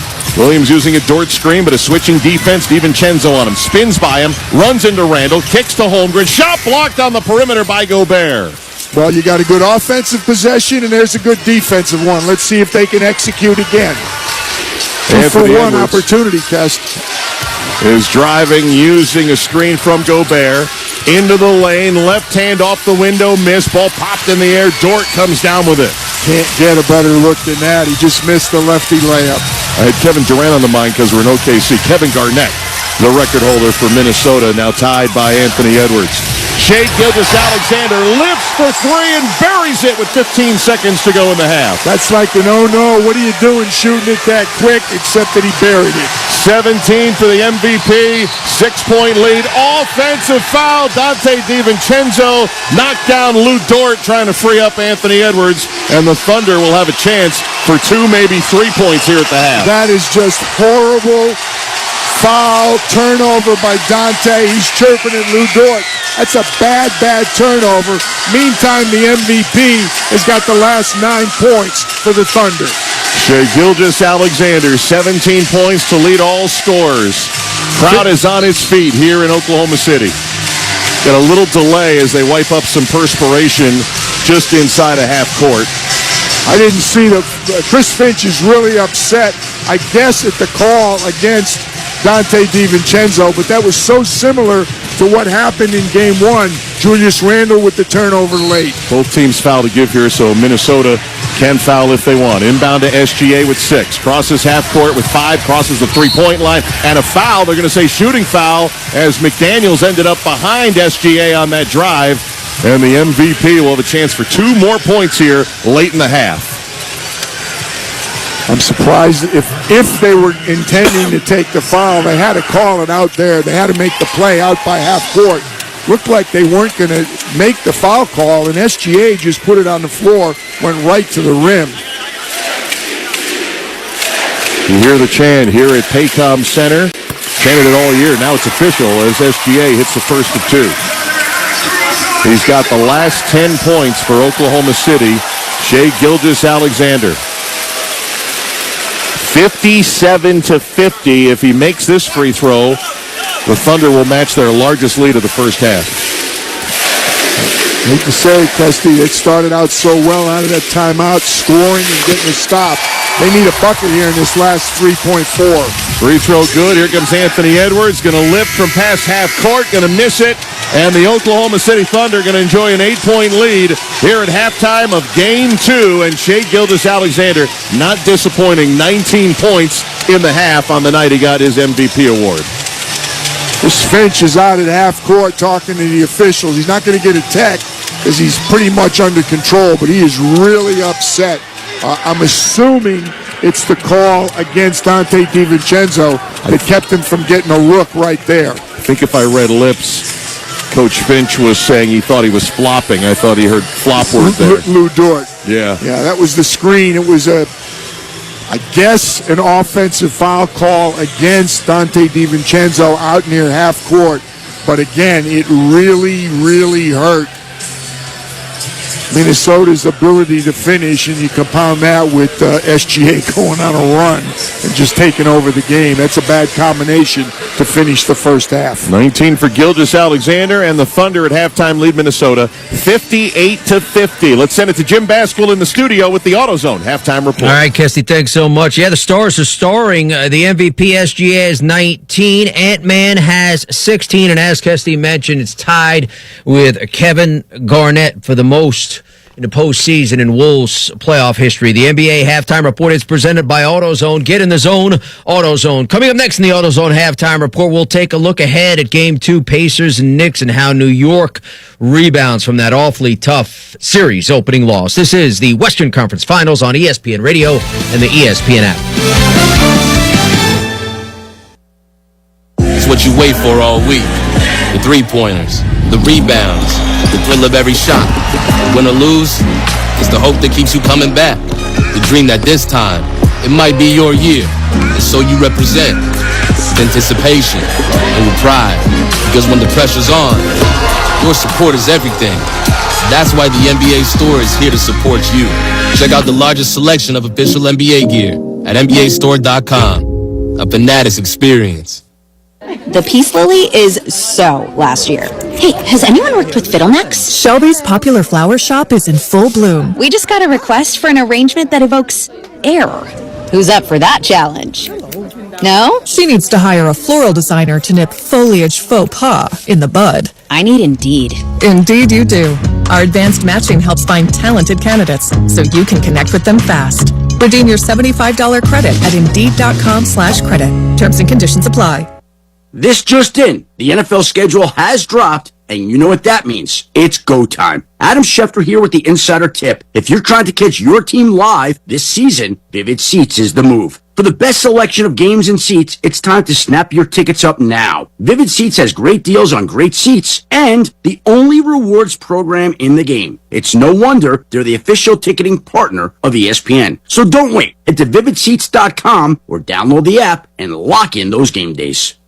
I went hands-free. I went hands-free. I went hands-free. I went hands-free with Skechers Slip-ins. Join the millions of people who are celebrating going hands-free with Skechers Slip-ins. Footwear you just step into and they're on. It's crazy how something as simple as a pair of shoes have made my life better.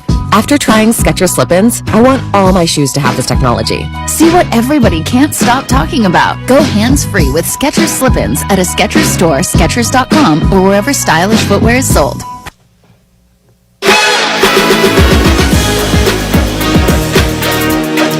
This is the Western Conference Finals on ESPN Radio and on the ESPN app. Neesmith inbounds to Halliburton. Oh boy, here we go. 6'5" Halliburton to the top of the arc, to the right elbow. Pulls it back out for three, and the win at the horn. Back iron, and in! And in! Halliburton hit it! Halliburton hit it! Indiana storms the floor. The officials will hold here. They have to review the shot. Ruling on the floor is a two-point goal. The play is under review. The review shows his foot is on the line. That will be a 2. We've got overtime in game 1 here. Yeah, and Indiana won it in OT, rallying from 9 down in the final minute. Tough loss for New York. NBA Countdown with Kendrick Perkins and Michael Malone on a coach's perspective on how his team rebounds for that next game. It's a challenge. I was in the bubble. We were down 3-1 twice, came back and won. In 2019, we lost a 4 overtime game to Portland, came back and won. So Tom Thibodeau is going to watch film with his guys today. He's going to hold them accountable. Their own players said it after the game. We let our foot off the gas. You're in the Eastern Conference Finals. There is no such thing as letting your foot off the gas. You have to own it. You have to move on. And we always say this as coaches. It's one game. You can't allow your team to get down. You got to take responsibility, find areas to be better. They have to be a hell of a lot more disciplined. Free throws, turnovers, and three-point defense, which they did a hell of a job of for 3.5 quarters. End of the fourth quarter, they played no three-point defense. And on top, you talk about accountability. Hold your 2 stars accountable. And I'm talking about Big Body Bronson and Karl Anthony Towns. They couldn't guard senior citizens at recess. It was horrible. Do you realize that Jalen Brunson, the Indiana Pacers were 10 for 12 when he was the primary defender? They were searching him out. And here's the point I want to make. You saw Steph. He took that growth in y'all for a championship, right? Defensively. The Celtics, they were trying to search him out, trying to post him up. He was holding his own. You could see it. You could feel the passion. You saw Nikola Jokic. What did he do when y'all won the championship? He went from one of the worst defenders to one of the best defenders in the postseason. Damn it, when you talk about greatness, it's both sides of the basketball. Getting all up and into each other there. Our coverage again, Game 2 comes your way tomorrow at 7:30 Eastern. Coming up next on the AutoZone Halftime Report, we'll take a look at the first half from OKC with the Thunder up 8 halfway through. You're listening to the Western Conference Finals on ESPN Radio and the ESPN app. Could church be the fresh start you've been looking for? Maybe you've never been to a church, or maybe it's just been a while. No matter where you're at on your journey, you are welcome here. At Legacy Church, we help people connect with God, grow in relationships, and live generously. We've got 9 incredible campuses all across New Mexico, including Clovis, Portales, and Albuquerque, plus a worldwide online campus. So trust me, there's a place for you. Join us this week. Visit legacychurch.com to find a campus near you, plus service times, and plan your visit. We can't wait to see you. Calling all collectors. All In Autographs is your go-to spot for the hottest memorabilia in New Mexico. Sports, music, movies, and more. Signed jerseys, helmets, trading cards, movie photos, you name it, they've got it. Celebrate legends and own a piece of history at All In Autographs. Visit allinautographs.com or stop by on Wyoming just south of Manal. Come in today and find your new treasure. All In Autographs. Remember the great. Celebrate the legacy. Ben Lucero here, owner of Indigo Mortgage for over 20 years now, and I'm excited to tell you about our zero-down mortgage loan called Indigo Bright Start. The Bright Start program offers a first and second mortgage that allows the home buyer 100% financing with no money down, and in some cases will also help with closing costs. The first mortgage is an FHA loan, and the second has no payments and no interest and is forgivable after 5 years. The best part of the Bright Start loan program is there are no income restrictions, requires a minimum FICO of 620, and you don't have to be a first-time home buyer. Indigo Mortgage is your trusted local mortgage company. So if you're in the market and are wanting a true zero-down mortgage loan, call us at Indigo Mortgage today, and let's see if you qualify for our Bright Start 100% financing mortgage program. You can find us on the net at indigomortgage.net or by calling 836-5700. That's 836-5700, NMLS 188348. This is the story of the one. As a lineman, he does whatever it takes to keep the power on in his community. And he wants a partner like Grainger who does the same. Grainger offers the professional-grade products he needs, from voltage detectors to harnesses to hard hats, plus fast, dependable delivery, so he can rise to every challenge. Call 1-800-GRAINGER, click Grainger.com, or just stop by. Grainger, for the ones who get it done. Skidmore's Holiday Bowl is ABQ's premier locally owned entertainment center. Enjoy live entertainment, state-of-the-art arcade, bowling, and great times. Every day is a holiday with our daily specials and deals, bringing you big fun for low prices. Feeling lucky? Introducing our new poker night every Wednesday night at 7 p.m. for a chance to practice your skills. And don't forget about mouth-watering eats and drinks. From ice-cold beers to specialty features of the month and secret menu items. Whatever you're craving, we're serving. Fun lives at Holiday Bowl. Visit holidaybowlabq.com today. Indeed.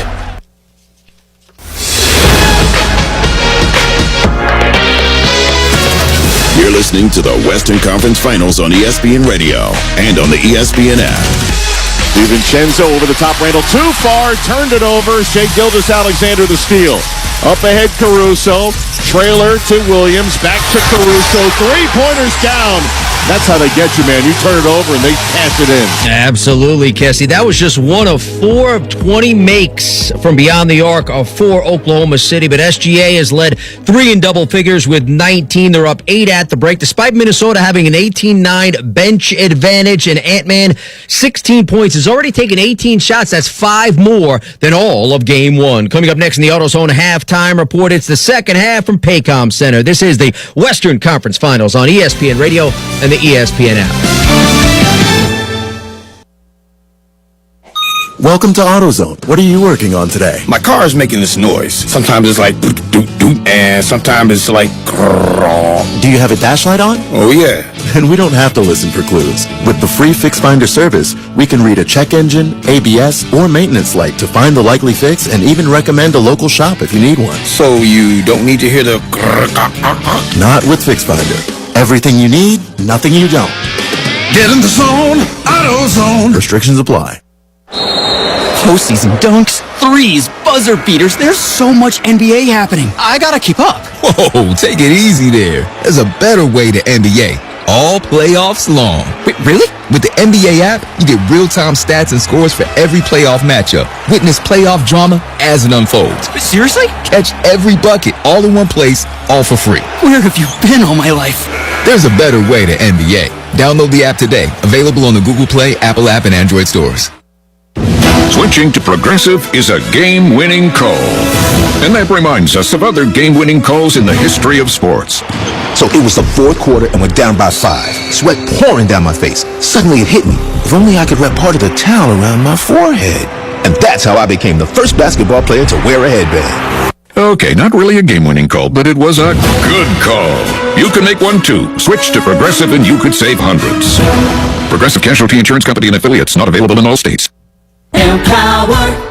Jen has ordered a decadent seafood tower, king crab legs, lobster tails, and a waterfall of caviar. Pricey? You bet. But Jen worked with Empower on her savings and investment strategy and planned for splurges like these. She got good at money, so she can be a little bad. Ooh, champagne. Empower. Invest well, live a little. Start today at empower.com. Past performance is not indicative of future returns. Investing involves risk. You may lose money. Advisory services are provided for a fee by Empower Advisory Group, LLC, EAG, a registered investment advisor with the Securities and Exchange Commission. OMG, those shrimps are really jumbo. You ever try fixing your car and realize you're missing that one part? Yeah, been there. That's why eBay's my go-to. They've got millions of parts, guaranteed to fit. I'm talking brake pads for when yours have seen one too many miles of stop and go. Oil filters, cause you don't mess around with your engine care. Even got this cold air intake on my watch list. I might just go for it. To keep the ride cool and your DIY streak hot.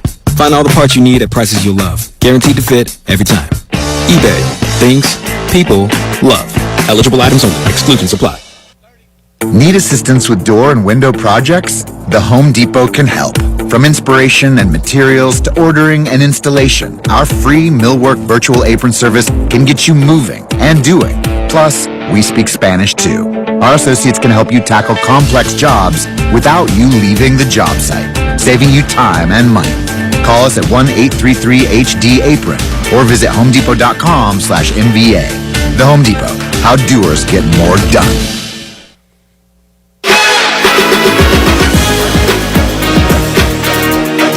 This is the Western Conference Finals on ESPN Radio and on the ESPN app. Jim Bass, we're back on the AutoZone halftime report. Let's pause 10 seconds for station identification. This is the Western Conference Finals on ESPN Radio and the ESPN app. You're listening to ESPN Radio 1017, The Team. KQTM FM, Rio Rancho, Albuquerque.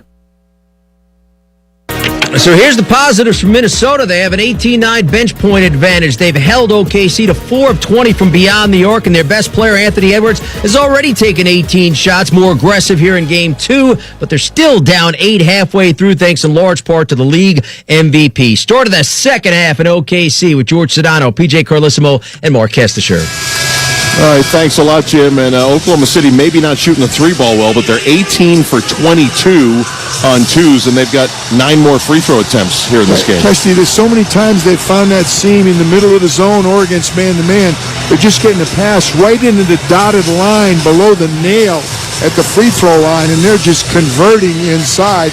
But Minnesota's doing so many things well. Paint points is only 24-20, but if you look at OKC's nickel and diamond them in specialty points, they're +4 points in the paint, +6 second chance points. That's one that I think is really hurting because Minnesota's defense has been good, but they can't get defensive rebounds. They're +1 fast break points, +5 points off turnovers, and I think a telling number, +9 from the free throw line. OKC's 10 for 10. Now that's what they do very well is get to the line. Minnesota's only 1 for 1. These are the 2 teams in the league, 2 of the biggest foul teams in the playoffs. Number 12 and number 13, respectively, out of 16 teams. You would expect Minnesota to have more free throw attempts than 1 in the first half. Only 5 called fouls against Oklahoma City in the first half. I know Chris Finch wasn't happy. Heading into the locker room, had a few words to say, and we'll see how the second half is officiated. Well, they need Julius Randle to step up. He's 1 for 5, Kesty. He's only got 2 points. He's got 4 boards and 5 assists, but 1 for 5 ain't getting it done. And Ant-Man is 1 for 7 from the 3-point line. The number I'm looking at is OKC's second chance points. They got to limit. They got to get stops if you're Minnesota's defense and limit them to 1 field goal attempt. Starting 5s on the floor. Oklahoma City gets the first crack from our right to left. Jalen Williams, 10 first half points, missing on the outside jumper. Rebound controlled by Minnesota. There's what they need. 1 and done. Anthony Edwards, who posted 16 first-half points, drives to the left, pass on top to Conley. They swing it around the right to Julius Randle. Hand in his face, three is no good. Rebound contested. SGA comes away with it. Julius Randle had 20 points in the first half, game one. He's got 10 points in the last 4 quarters. Only 2 in the first half tonight. They need Big Julius, no question about that. SGA, two-man game. Now will rise, fire, and splash home a fadeaway 15-footer.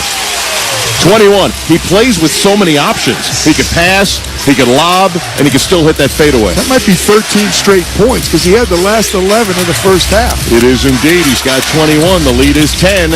Here's a jump stop. McDaniels lost the ball in the lane. Turnover, Minnesota. 3-on-2 break. Up ahead, Holmgren swatted away and fouled. McDaniels fouled Holmgren hard. He went down to the deck, and he's grabbing that left hand as he lays on his back under the stanchion. Now he's wiggling the fingers to try to get some feeling back there and offers the hand out and being helped up by the MVP. I'm focusing a little too much on the foul calls or lack thereof. I thought Jaden McDaniels, well, I'll tell you what, both of those players had a lot of ball, Michael Conley and Jaden McDaniels. McDaniels' forearm had the ball and then his hand as well as he came through. But once you knock the ball loose, contact after that is incidental. Foul was called against Minnesota. Holmgren at the line. Free throw number 1 rattles off, no good. Somewhere Rasheed Waller says, ball don't lie. This 10-point lead is the biggest for Oklahoma City here in Game 2. The second half was where the Thunder outscored Minnesota by 30 in Game 1. Holmgren's second is true. He splits the pair. 11-point lead for the Thunder. Got to be Julius Randle or Anthony Edwards need to get going. Edwards receives the pass front court, gets by Dort, pass to the rolling Gobert, high off the glass, missed it, contested by Holmgren. Down floor, Jalen Williams. Williams cuts to the lane, passes to the wing, up top SGA. 90 seconds into the third quarter. Finds Holmgren at the top, one step in, back to Gilgeous-Alexander. He's got the preferred matchup. He'll take the mid-range. Jay missed it. Weak side offensive rebound. Hartenstein. Holmgren missed. Another offensive rebound. Lou Dort this time. Minnesota can't one and done him here. Jalen Williams drives, pass kicked. It was nearly stolen by McDaniels. His leg went high, his foot got on it, and OKC will keep with 14 to shoot. Minnesota, one of the best offensive rebounding second chance point teams in the playoffs and in the regular season. They're getting outworked on the glass by OKC. Inbound to SGA, 11-point Thunder lead. Gives to Holmgren, topside three on its way, no good. This time Minnesota rebounds Anthony Edwards. That would have been a timeout for Finchie there had that shot gone down. Ahead to Randle, taking it deep, puts it off the glass, miss, but Gobert right there to clean it up right in front of the rim, dunks it home. Julius Randle aggressive in transition, I like that. Minnesota back within 9, SGA drives, scoop shot missed, rebound tip, loose, Holmgren can't grab it, neither can Hartenstein as it comes near us out of bounds on this right sideline to Minnesota. Rudy Gobert's got to grab that with two hands, I don't want to misinterpret. I think that's what Michael Conley is telling him right now. Hey, big guy, grab the ball, man. We need defensive rebounds. We need rebounds, and we need block shots from you. Conley brings it across. Minnesota trying to get back in this one. Down 9, down 1 game to none. Randle front court finds Edwards at the top, dribbles against Dort. First team All-NBA defense. Pass to Randle on the wing. Bumps off Williams. Gets a good look at a three, but missed it. Rebound, Gobert's got it. Oh, he had no muscle going up. He did get hit, though. Going to be a foul, though. Hartenstein wants a review. Rudy Gobert did get the offensive foul, and we'll head to the line. We're talking a guy. Let me give Rudy his due. 4-time Defensive Player of the Year. 8 times. He was second team all-defense this year. 8 times he's made the all-defensive team. But Kesty, he's 7 foot. He's got to score when he gets that ball. He was 1 foot from the rim. Man, now Gobert's going to have to earn it. Has not been a great free throw shooter this postseason or in his career as he misses the first of 2. 52% in the postseason, 0 for 3 in this series at the line, Rudy Gobert. Minnesota is not trailing in this series and in this game because of Rudy Gobert's lack of offense. But his lack of offense has really been obvious and telling. Second one good, 61-53. Minnesota back to within 8 points. 9:15 to go, third quarter. Thunder bring it up deliberately. Lou Dort looks over to Mark Daigneault, the head coach, and gets it across the line. 2-3 zone. Try to beat it on the outside. Let's see. Gilgeous-Alexander swings it left side. Dort squares for three. Left wing, no good. And rebounded by Gobert nicely that time. Strong two-hand rebound by Rudy. McDaniels over the top. And it was grabbed in a foul as Julius Randle made the catch and was fouled immediately. That was one of the first connections they've made on that long pass over the top. That was perfect. That was going to be on SGA. Mark Daigneault is watching the replay on the screen. Now he looks at his bench. Now is he going to... He's stalling right now. Pat Frick did not let him do that. I was going to say. He's either got to call a timeout or not. You can't give him extra time. And Pat Frick blew the whistle like there was a timeout being called. Well, because Mark called him over, Mark motioned, and Pat Frick thought he was okay. You want a timeout, and he didn't ask for the timeout. So Julius Randle will go to the line. We mentioned only 2 first-half points for Randle. First one leaning, got it to go. He's got 3 points in the ballgame. And that was a little gamesmanship. Mark was stalling. He asked him a question, was it out of bounds? No, he knew fully well it was 2 shots. He was just trying to get more time for his assistants to either say, let's challenge or let's not challenge. The next time Mark calls the ref over, they ain't coming over, I guarantee it. You get it one time. Yep. Randle hits both free throws. Minnesota's comeback continues. Down 6. 61-55. 9 minutes to go, third quarter. Jalen Williams on top to SGA. Looks like a zone. It's hard to read it, actually. 1-2-2 zone. That's what it is. Pass to the wing, Williams against Conley. Inside the arc, dribbles. Sends it over to Holmgren. A 3-try, missed it. Good defense by Minnesota in that zone. And a rebound, Kesty. Our defensive rebound. Randle attacking the basket over to Edwards in the corner. Nice recovery by Dort. They work it around to McDaniels on the right. Spins in the lane, nearly lost it, grabs it. Settles and knocks down the 13-footer. Jaden McDaniels has Minnesota within 4, 61-57. Looks like the 2-3 zone. Let's watch. Williams drives by Conley, finds Holmgren in the middle of it, and knocks down the dotted line jumper. They have done such a good job, OKC, finding seams in the middle, whether it's man-to-man or zone. 6-point lead. They're so good finding Holmgren and Hartenstein. Those guys are so good in between. Here's Edwards finding a seam down the lane, a whistle as he was looking to pass out that time. So it'll be side out of bounds on the Oklahoma City foul. I thought that's the second time already here in the first 4 minutes plus of the third quarter. Ant-Man has deferred on a 3-point shot. Yes, correct. But he could normally shoot. He said, no, I'm going to put it on the floor. I'm going to attack. Is that a system focus of his 1 for 7 in the first half? Yeah, he certainly realizes he's 1 for 7, but also if Ant-Man doesn't come to the conclusion, I'm telling you, Chris Finch is going to say, Ant, we need your threes also, for sure. Inbound Minnesota. Randle backing down the smaller Caruso. Turns, puts it off the window and in. Julius Randle coming with a purpose here in the third quarter. 63-59, 4-point game, Thunder lead. Pass to Williams, 3-pointer, good. He was open. Nice pass by SGA, and J-Dub converts. Yeah, I don't know whether that was man or zone, but they did not do a good job getting out to J-Dub.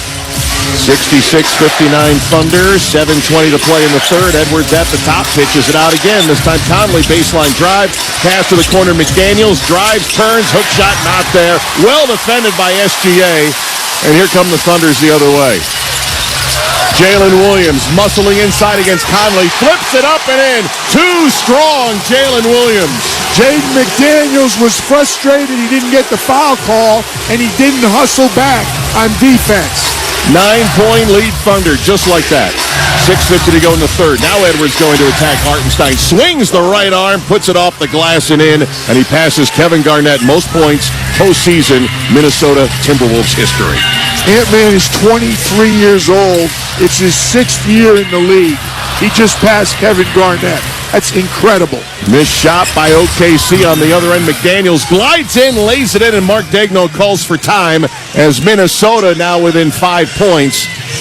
It is the 39th postseason game for Anthony Edwards, as you pointed out, already passing Kevin Garnett. What's impressive is not just the fact that he went past a Hall of Famer in 6 years, it's because they're in the playoffs. That's right. Ant-Man has elevated this franchise. He's done what KG was unable to do. I mean, I'm Ant-Man's biggest critic when his shot selection or he doesn't hustle back. But to give this young guy his due, he's going to be 24 in August. What he's done in 6 years is truly remarkable. Back-to-back Western Conference Finals, but the Timberwolves trail 68-63 here in Oklahoma City with 6:28 to go in the third. You're listening to the Western Conference Finals on ESPN Radio and the ESPN app presented by Indeed. Duke City Ready Mix is growing fast, and we want you to grow with us. We're a team of hardworking New Mexicans proud to serve our community with quality and heart. Join a workplace that's all about opportunity with great pay, benefits, and paid vacation, plus a team that feels like family. Come join our thriving community and grow your professional career. Kickstart your journey today at DukeCityReadyMix.com. That's DukeCityReadyMix.com. Duke City Ready Mix. Strong foundation, stronger future. Get off the lawn, Albuquerque. Water Authority rebates for turf replacement are now $3 per square foot. Yes, earn a $3 rebate on your water bill for every square foot of grass you replace. So get off the lawn with a wallet-friendly move to a desert-friendly xeriscape. Lower water bills, less maintenance, and an attractive yard that's in harmony with our dry climate. Restrictions apply and plans must be pre-approved. Visit abcwua.org for details. Hinkle rise, Hinkle knows when you're injured, it's the place to go. In New Mexico, the weather can change in an instant, and so can road conditions. That's why it's so important to watch for motorcycle and e-bike riders. If an accident happens, Hinkle Law Offices is here to help. With over 30 years of personal injury experience right here in New Mexico, they know how to fight for you. Call 505-TUF-HELP today for a free no-obligation consultation. Hinkle Law Offices. Local, trusted, tough. When you're injured, it's the place to go. It's golf time. The Southwest Community Empowerment Foundation, powered by the BBB, is hosting its inaugural golf tournament on Wednesday, July 23rd at the Santa Ana Golf Course. Proceeds benefit educational scholarships for aspiring entrepreneurs. Info at 1017theteam.com. Weekends at Casino at the Downs has cash drawings 2 to 10 p.m., fantastic dining, live music and dancing, and watch your favorite sports at our sports lounge. Casino at the Downs, your home for winning entertainment, and be sure to check out the flea market and other Expo New Mexico events.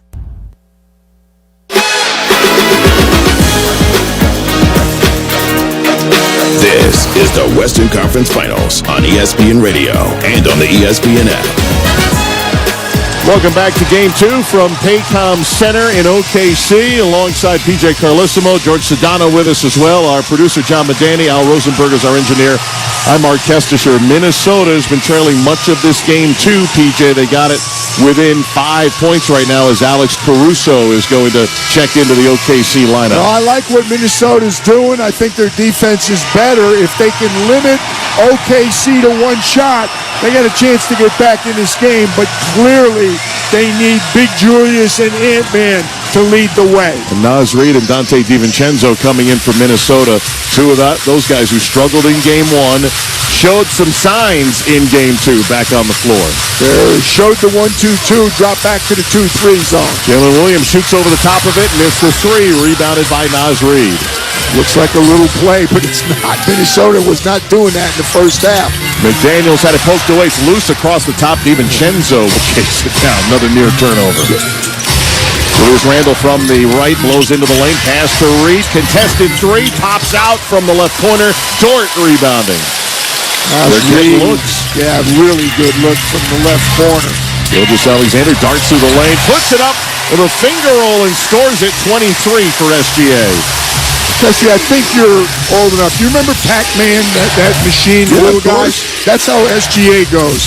He just goes deep, he goes around people. He gets wherever he wants to go. 70-63 Thunder. Corner three, McDaniels is a miss. Rebounded by Jalen Williams. Two wide open left corner threes. 9 for 28 from three-point land, Minnesota. Williams being harassed by DiVincenzo.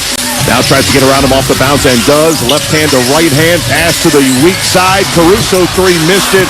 Reed secures the rebound. One and done. That's all right. They can get back in it with this kind of defense. 5:12 to go, third quarter. Julius Randle being harassed by Jalen Williams. Up top, Reed. Reed will drive into the lane. Euros, a whistle as he tried to pass out. That's the second consecutive foul where a Timberwolf was headed to the deck and passed out at 5:02 to go here in this third quarter, fourth team foul against Oklahoma City. I don't know if they had 14 fouls in the first half, Kesty. I think they had 5 total in the first 2 quarters. 1 you told me in the first quarter. Yep, 1 in the first quarter, you're right, and 4 in the second. First on Jalen Williams. Hartenstein will exit the OKC lineup. Cason Wallace is in. Chance to get to the free throw line. We got 5 minutes of potential bonus. Nikhil Alexander-Walker, the MVP's cousin, is in. He's got it, drives, finds an opening, takes the 12-footer, missed it. Offensive rebound, Naz Reid, who's fouled. He was falling backward. The OKC Thunder wanted to travel. They won't get it. Wallace commits the personal. Fans watching the replay overhead. Naz Reid is watching as well. They're waiting for the floor to be toweled off. Mark Daignault's looking back at his assistant coaches to see if they want to challenge. Mark's still looking, backpedaling. I don't think he's got it. That means they were a little inconclusive back there. You always got help from the bench because the players are turning around going, challenge, challenge, without the benefit of looking at the replay. You're trying to queue up the tablet, and you need a little time to find it. You don't want to waste it. Here's the bonus. This is huge now if Minnesota can take advantage of this opportunity at the free throw line. Missed the second offensive rebound. Randall puts it up. Missed the shot in traffic. Out of bounds. Scott Foster says last touch by OKC. Julius thinks he got fouled. I'm sorry, big guy. You got to finish that shot.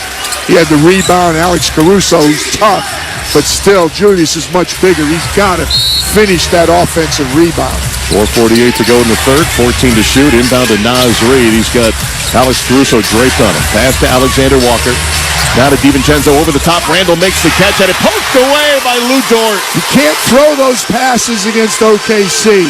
Their help is always there. Shai Gilgeous-Alexander gets the bump, pumps it in from 14 feet away. Testy, watch this replay. He shot this with his left hand. He switched hands when he got fouled. I'm pretty sure he shot it with his left hand if they'll give us the replay. The amazing, ambidextrous, most valuable player, Shai Gilgeous-Alexander. Chance at a three-point play with 4.5 minutes to go in the third. You're right, he went to the left hand. Good eyes. He got fouled and he just switched hands, continued the shot, and made it. That's a huge miss. They missed the free throw, and then Julius Randle missed the offensive rebound attempt. For our listeners, they're trying to throw lob passes. They're getting fronted. Julius Randle's fronted, so OKC's defender's in front of him. But when you put the ball in the air against OKC, they are so quick getting there. Before he can catch the lob, the help man is there stripping him. It just doesn't work against OKC's quickness. The number one defense in the NBA this year. Three-point play complete for Shai Gilgeous-Alexander. 26 points in Game 2. Getting close to a fifth straight 30-point game. 9-point lead Thunder. Alexander Walker from the right takes on his cousin. Swings the left arm. Missed it. Comes off and rebounded by Dort. 3-on-2 numbers. Hits Caruso. Reverse layup. Good. The lead is double digits for the Thunder. And Chris Finch calls for a Minnesota timeout. There's a lot of frustration by the Timberwolves right now. Julius Randle hopped off the bench, having some words with Scott Foster, who says back off. Chris Finch also has some conversation with Tony Brothers. Julius still hot. Now he wants to talk to Pat Frary. Hits them all. And we got a timeout here in Oklahoma City. Well, you talked about it. It's combination of frustration and when you turn it over or when you miss and they come running off a missed field goal attempt or a turnover, forget about it. You cannot get back and get matched up. They have too many weapons who can pass and catch the ball and shoot threes or put it on the floor. Thunder 75, Timberwolves 64 with 4:10 to go in the third. This is the Western Conference Finals on ESPN Radio and the ESPN app presented by Indeed.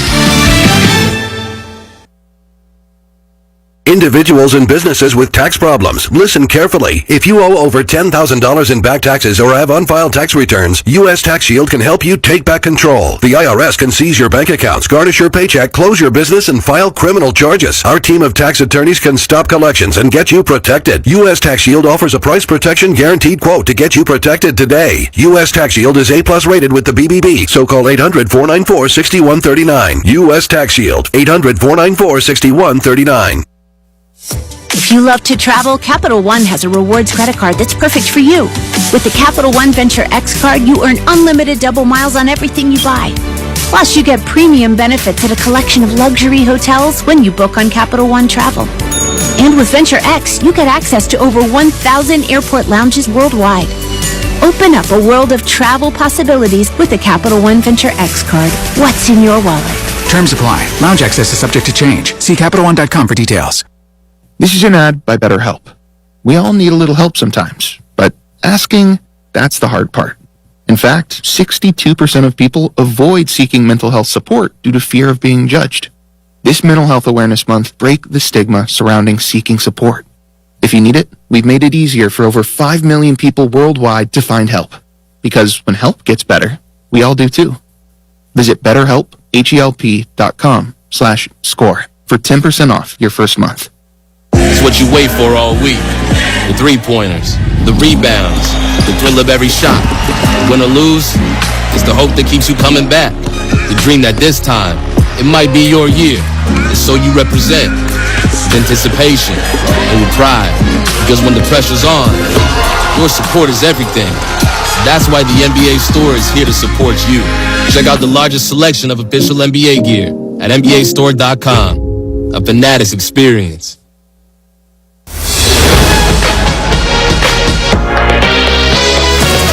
You're listening to the Western Conference Finals on ESPN Radio and on the ESPN app. 4:10 to go, third quarter, game 2 of the Western Conference Finals. Oklahoma City now with an 11-point lead over Minnesota. Let's check in with George Sedano. Kesty, PJ, obviously a very critical time here for the T-Wolves as they're down 11 to the Thunder here in the third. Mike Conley Jr., being the veteran that he is, walking up to each and every guy who's on the floor right now, giving him words of encouragement, talking schematics with them. But obviously the most important thing is keeping everyone calm in a volatile situation. Georgie, great point. They are absolutely walking on thin ice right now. They just need to settle down and take advantage of the free throw opportunity. DiVincenzo driving underneath, lost the ball on the baseline. Again, the Oklahoma City defense tough to penetrate. Turnover, Minnesota. Well, Dante penetrated on the left baseline. He left his feet. There was nobody open. The defense swallowed him up. 8th turnover against the T-Wolves. Shai Gilgeous-Alexander, the MVP, has scored 18 of the Thunder's last 28 points. Gives it up to Lou Dort, gets it back. SGA with 8 to shoot. Dribbling toward the three-point line, accelerates to the baseline, squares, fires, hits! He's so tough to guard. 28 for the MVP. 20 of the last 30 also. Wow. My math is good for a change. 77-64 Thunder. Foul on the entry pass to Naz Reid against Caruso. Best, I'm not being critical at all because it feeds all the turnovers they create and how hard they are to score against. But truth be told about OKC, there's 16 teams in the playoffs. They're 14th of the 16 teams in fouls committed. In the regular season, there's 30 teams in the NBA. They're 25th of the 30 teams in fouls committed. You need to make this team play defense. Now, easier said than done. You can't turn the ball over.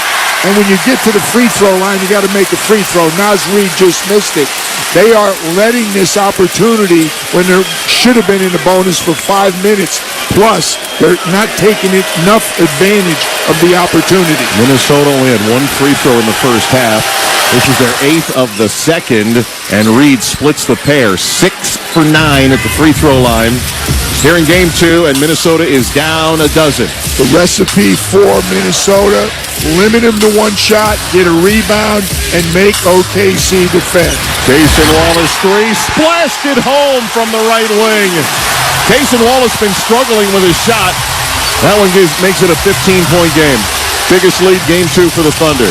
Alexander Walker from the left. Entry pass tipped away. SGA had the tip. Cason Wallace with the toss to the rim. Holmgren flushes it. And Chris Finch needs another timeout for Minnesota. Wow, that was just a really poor pass by Nickeil Alexander-Walker. You make a mistake against this team, they just eat it up. Now they're turning the turnovers over. This is when it gets dangerous. You kind of sense Minnesota is like, what's the, is it the little Dutch boy? Like, there's like 18 leaks and he doesn't have enough fingers to plug all the holes. There's too many holes if you're Oklahoma City and you're trying to defend them. If one guy can't beat you, 9 others can. And it's that third quarter run, which did in Minnesota in game 1. And right now they're on a good run here of 12-2.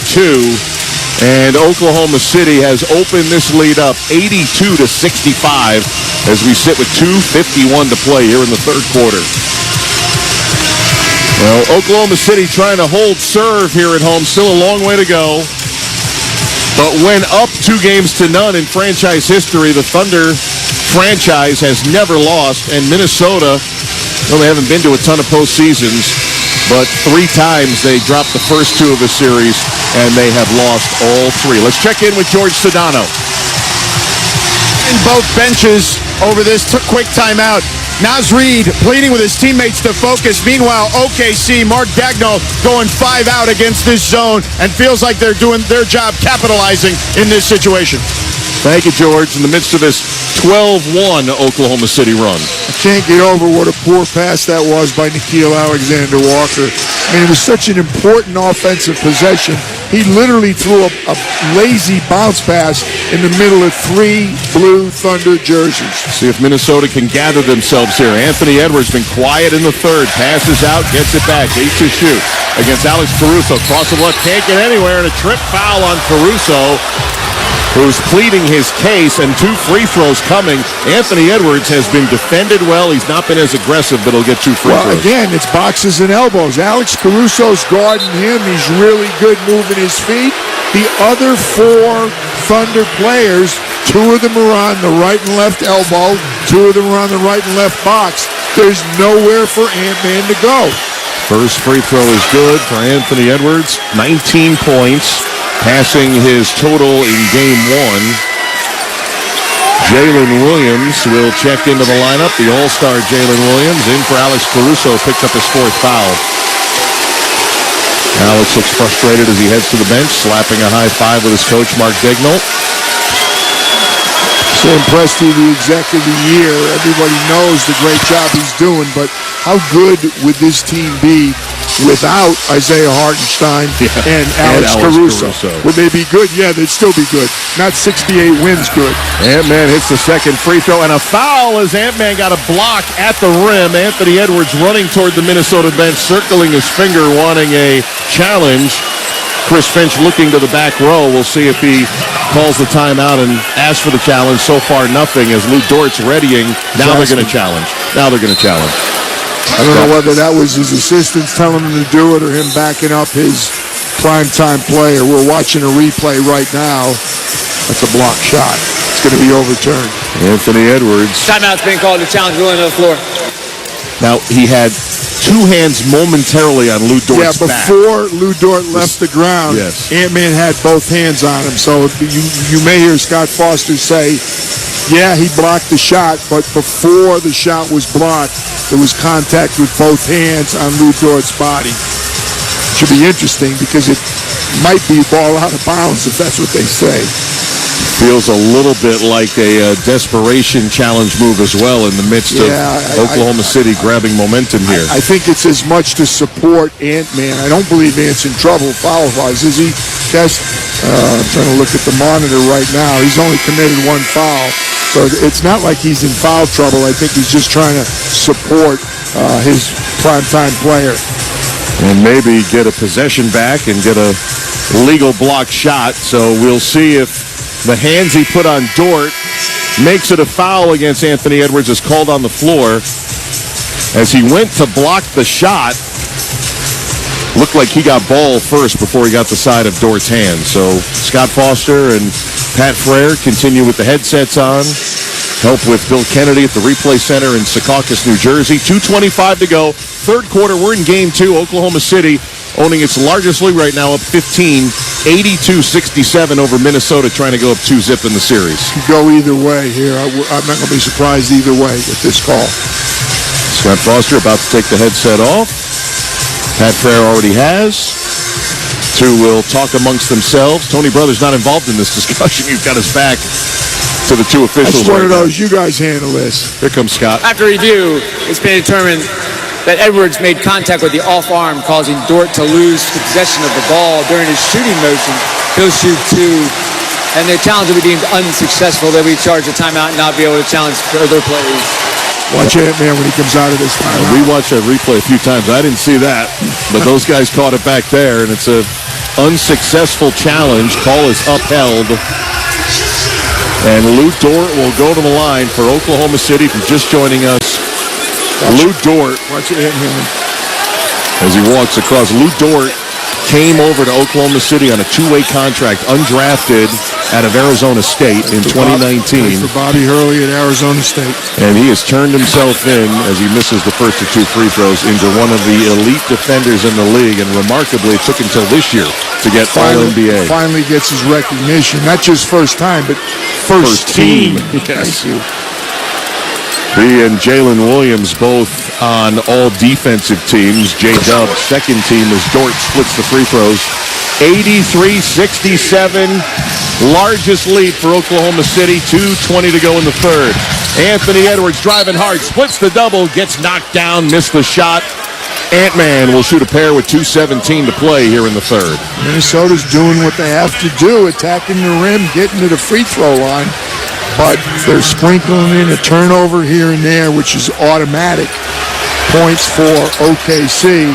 And SGA kind of not quietly. If you score 20 out of 30 points, I guess you can't call that quietly. But he still does it stealthily. Yeah, I mean, it's just, it's hard to catch up when they're as efficient offensively as OKC is. As Edwards hits the first of 2. What strikes you about OKC as well is they can change their game so quickly. We saw they played differently against Denver in that 7-game series as they played here against Minnesota as Anthony Edwards hits the second free throw. They're shooting 21% from the three-point line, Kesty. It doesn't matter. They're up 14 points. They're crushing it from 2. Lou Dort will try a 3, and they can crush it from 3 every once in a while. Dort with the triple. 86-69 Thunder, rolling. 2 minutes to go in the third. Edwards penetrates, kicks to DiVincenzo. His 3 pops out, contested rebound, and it's secured by Payson Wallace. Thunder into the front court. Wallace on the drive, leaves it for the trailer. Holmgren, who's got enough arm length to stuff it through, and a technical foul called against Holmgren after the make. I don't know whether he was taunting or he knocked the ball away. A delay of the game one, but regardless, Scott Foster didn't hesitate and made the call. Holmgren got the 2 to get them within 19, and then Anthony Edwards can't hit on the technical free throw. Been a struggle for the Ant-Man in Minnesota against the best team in the NBA. 68 wins, franchise record. Only the 17 to win at least 68 games. That's how historic OKC's been this year. They weren't bad against the East either, Testy. I think it was 29-1. Look out against the East. Eastern Conference. 90 seconds to go in the third. Julius Randle at the top against Wallace. Cross to the left, drives hard, swatted away and knocked out of bounds. Boy, you talk about elbows and squares. They got arms and elbows well, that's everywhere. the problem. Julius Randle went in and he's upset, but like you got guys reaching in with those long arms and they're really quick. Mark Daigneault wanted a challenge. They didn't get it in time. Doesn't matter because Julius Randle took the inbound and just knocked down Jalen Williams for an offensive foul. Everything coming up roses for the Oklahoma City Thunder. Minute 25 to go, third quarter of game 2. Still have a quarter to go, but OKC in front by 19. Chris Finch's biggest challenge between quarters is going to be to settle his team down and get them to refocus on this game because they are really frustrated right now. Here's SGA on the drive. The MVP gets deep, gets hammered. His shot had no chance to get to the rim that time. Reed and DiVincenzo all over him, and Dante will get called for the push. SGA will be picked up off the floor. I'd pick him up too if I just got a nice Rolex last night. The entire team gifted Rolexes by Shai Gilgeous-Alexander. But the fact that your teammate was 10 for 15 from the field, 7 from 7 from the free throw line, make it 8 for 8. 3 boards, 5 assists, 3 steals. Not bad. Not bad, and now he's 8 for 8 at the line. 29 points and a chance for his 5th straight 30-point game in the playoffs, and he's got it. 9th in the postseason, and the lead is 21, biggest of the night for OKC. 90-69, final minute, third quarter. DiVincenzo up top to Edwards, back to Dante. Wow. Feeds Reed, nearly stolen, and it's knocked away and loose, and another steal. Minnesota's been held to 19 third quarter points. Final 50 seconds. The third quarter was decisive in game 1 and maybe again in game 2. Shai Gilgeous-Alexander, 30 points working, dribbling on the wing against Julius Randle. Inside the arc. Pass to Wallace. Catching 2-3. Down the well for Wallace. Oklahoma City burning up the third quarter again. They lead by 24. 30 seconds to go in the third. Anthony Edwards peeking over to Chris Finch. Now he's going to drive, pump it up, and in. Little scoop shot to end a 10-0 OKC run. 93-71 Thunder. Shot clock difference about 2 seconds, 15 seconds to go in the quarter. Jalen Williams has it, 10 seconds to shoot. Mark Daigneault barking out the play right in front of us. Williams with 5 to shoot. Attacks the three-point line, attacks the free throw line. Off the window on the shot, missed. Tipped in the air. DiVincenzo has it. 1 second to go. Fires a heave, no good. And OKC outscores Minnesota by 14 in the third quarter. And they lead by 22 headed to the fourth. Doing it again with the defense, Kesty. Minnesota was 6 for 19 in the third quarter. 6 for 19. Fortunately, they got to the free throw line.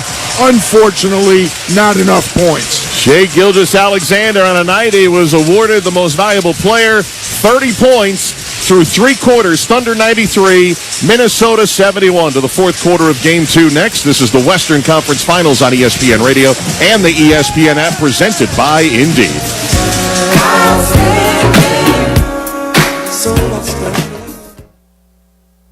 Another checkup? Why are so many people getting new puppies? Dr. Kim's veterinary office is littered with cuteness. We are booked solid for weeks, but who can say no to a puppy, right?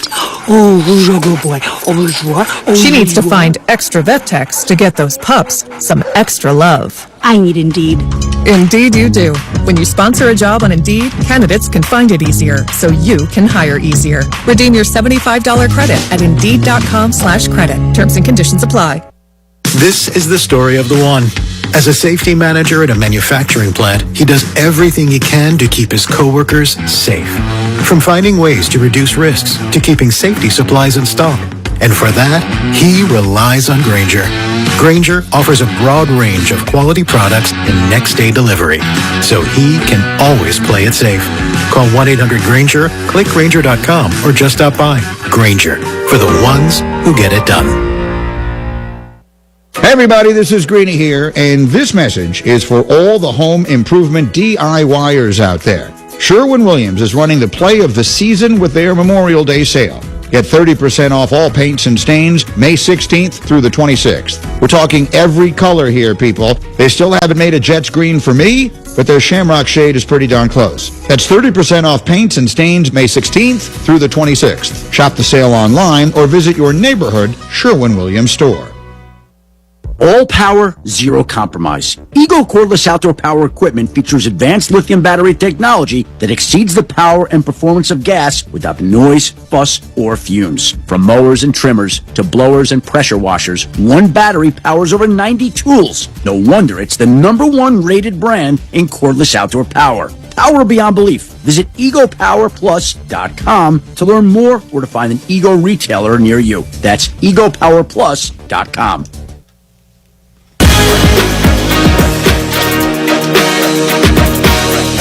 Jim Basketball in our Granger studio. We got Game 2 of the Eastern Conference Finals tomorrow night. Our coverage comes your way at 7:30 Eastern as the Knicks look to rebound from that devastating Game 1 loss to the Indiana Pacers. Meantime, the Thunder are doing it again. They outscored the Wolves in the second half of Game 1 by 30 points, and they've turned an 8-point halftime advantage to 22 thanks to a 35-21 third quarter. Start of the fourth quarter, we go back to Oklahoma City with George, PJ, and Kesties.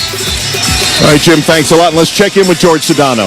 Kesty, in that last T-Wolves huddle, Julius Randle visibly frustrated, pacing back and forth, telling his teammates that we're making this out to be too complicated. It isn't that complicated what we have to do. Chris Finch, their head coach, then added, guys, we're just being too slow. We got to move faster out there, Kesty. Appreciate it, George. Right now, Oklahoma City in control. Minnesota with the first attack of the fourth quarter. Chandler defense here at Paycom Center as Mike Conley works from the top, and we've got a foul off ball. Aaron Wiggins trying to fight through a screen, and Wiggins grabbed the player and is called for a foul against OKC. Another disastrous quarter. Offensively, OKC, 35 points best. They shot 57%, 40 from three. One turnover with those 35 points. And meantime, they limited Minnesota to 30% from the field. Three-pointer is good. Nickeil Alexander-Walker was able to get free behind the screen. And a good hit for Minnesota, which had been 9 for 30, as you mentioned, coming into the quarter from deep. Caruso driving and a whistle as he was defended tightly by Mike Conley, a little too tightly. Foul just 33 seconds into the fourth quarter.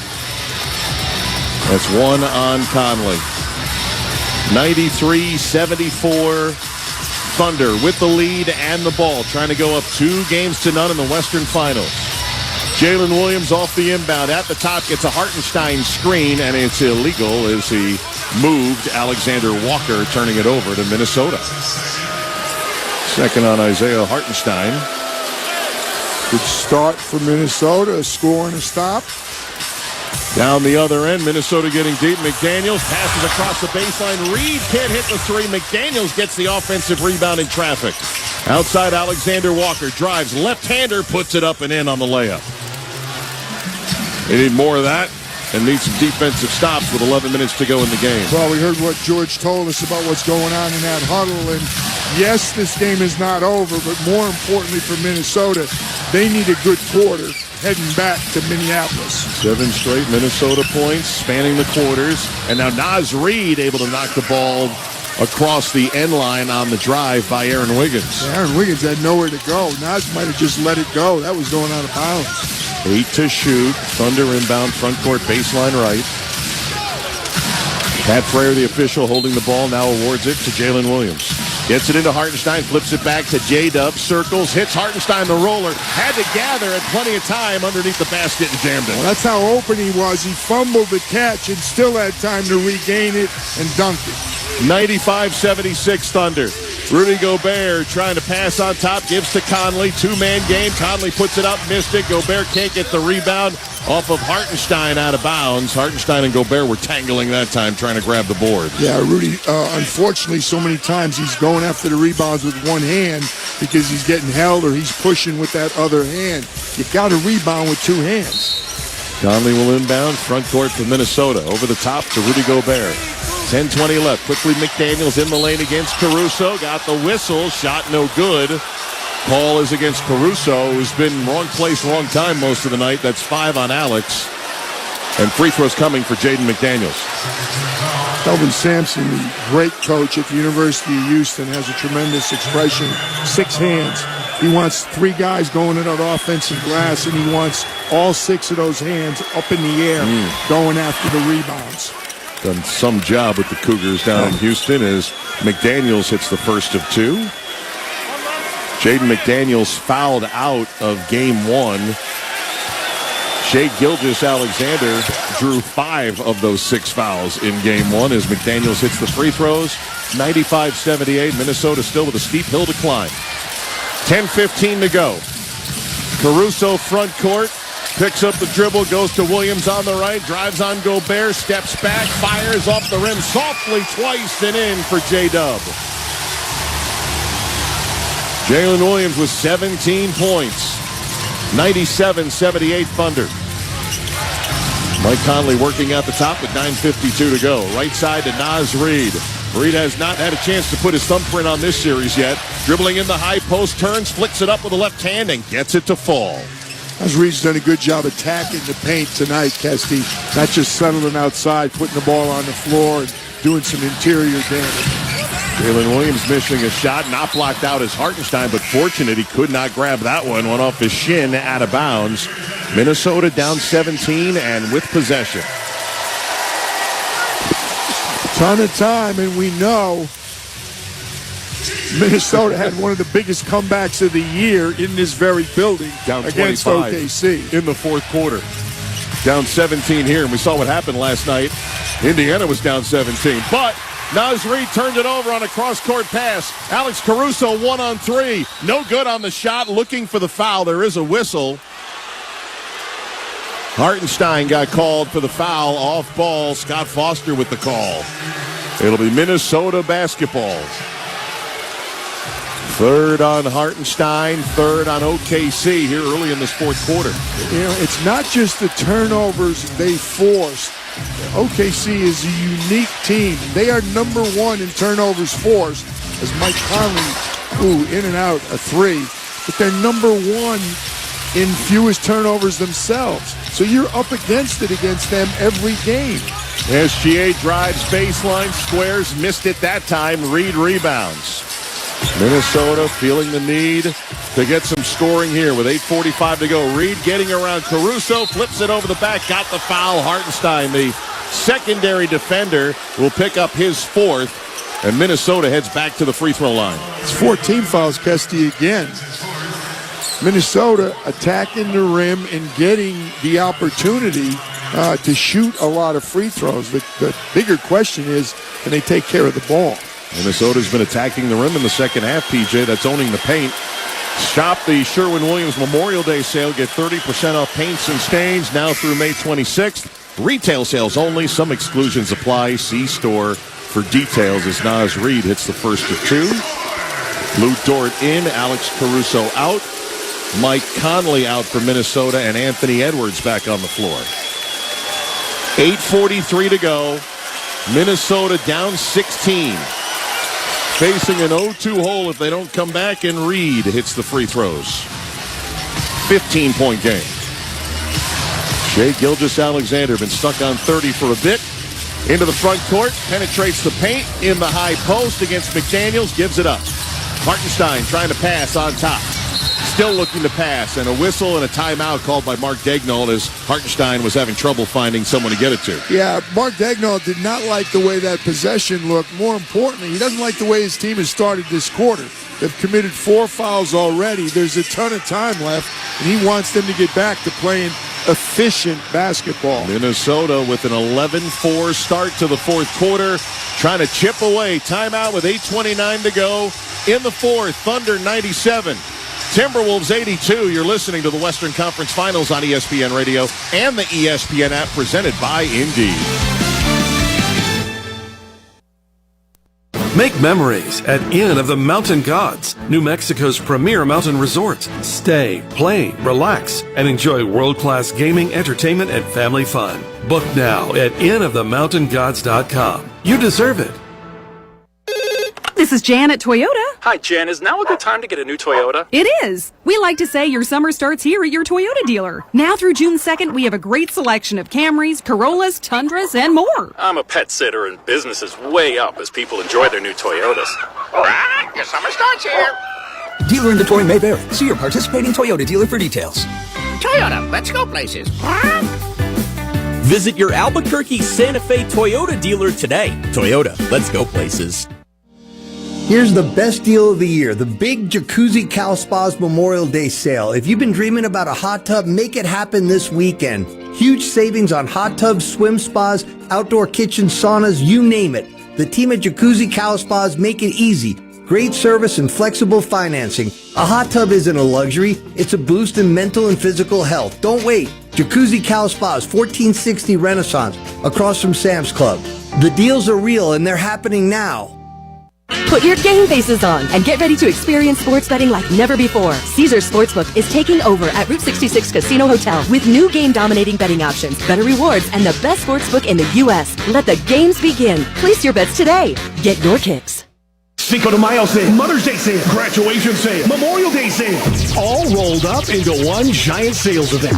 Reliable Nissan May Super Sale. Super Sale incentives and savings on all new Nissan. No price leaders, no gimmicks, no exceptions. All vehicles included. Special finance rate, giant incentives, huge discounts, and more. It's 4 sales rolled into one. The May Super Sale at Reliable Nissan on Coors across from the Cottonwood Mall. We are reliable.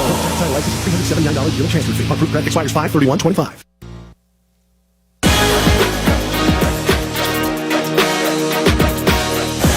Jim Basketball in our Granger studio with the results of the AutoZone in the Zone poll question. It's the MVP, Shai Gilgeous-Alexander, who's been in the zone tonight. The votes are in. And SGA, with his 5th straight 30-point game, 9th of this postseason, go with 6 assists and 3 steals. He was in the zone, brought to you by AutoZone. Get in the zone, AutoZone. Meantime, Minnesota within 15 with 8:29 left. We go back to Oklahoma City with George, PJ, and Kesty. Thank you, Jim. And we remind everybody that the Pacers trailed by 17 points in the fourth quarter last night. They were down 14 with 2:45 left in regulation. They were down 9 in the final minutes. A long way to say we left our ESPN radio dinner here in Oklahoma City with the Knicks up big. And then we listened to Sean Kelly and Corey Alexander and Katie George in an amazing Indiana comeback last Incredible. We got back to the hotel. Thank God for Tyrese stepping on the line so we could watch the overtime. So I'm saying don't go anywhere. You never know. OKC is tough at home. Inbound to Cason Wallace. Thunder with the ball to Jalen Williams near the elbow. Pass to Dort. Launches a 3 off the iron. A high rebound. Tapped out by Hartenstein. OKC keeps. Shai Gilgeous-Alexander. Left-hand dribble baseline. Shoots over Edwards. Pops out. No good. Rebounded by the T-Wolves. Reed doing a good job on the glass. SGA has hit so many of those jumpers today. That one didn't go down. Here's Anthony Edwards with 8 minutes left. Gives it up, gets it back. Now terminates the dribble and sends it over with 10 to shoot to McDaniels. Crossing over, SGA stays in front, gets to the cup, and scores. Minnesota down 13. That was a strong move by Jaden McDaniels. Instead of stopping a dribble short, he took one extra dribble and got right underneath the rim. He's got 19 points. SGA fading elbow jumper. Good. Beating Rudy Gobert that time. 32 for the NBA's most valuable player. Anthony Edwards finds a seam, drives hard, flipped it too high. Traffic came late and affected the shot. 7:25 to go. Thunder up 99-84. Hartenstein contested the shot, forced the miss. SGA, little stutter step. Shot no good, but fouled. Tripped, says Tony Brothers. And 2 free throws coming for SGA, who still hasn't gotten up. Is on his back. And I don't know if he hit his head. He's reaching back with his right hand toward his back. Now takes that hand away and now offers his hands and is helped up. And he'll shake it off as he walks carefully toward the free throw line with 7:16 to go. That shot, Kesty, this one that Ant-Man just missed was with his right hand, but remember the lefty layup he missed late in the second quarter, and then he just got to the rim on this one and was unable to finish. Minnesota just can't afford that many empty trips. When SGA was falling backwards, he fell into the knee of Isaiah Hartenstein, his teammate. That was the reasoning he was rubbing the back as he misses the first of 2 free throws. Chet Holmgren in, Cason Wallace out. 7:16 on the clock, game 2 from Oklahoma City. Game 3 is on Saturday night. We'll be heading to Target Center in Minneapolis for the next 2. Shai Gilgeous-Alexander hits the second 33 for SGA as OKC hits triple digits.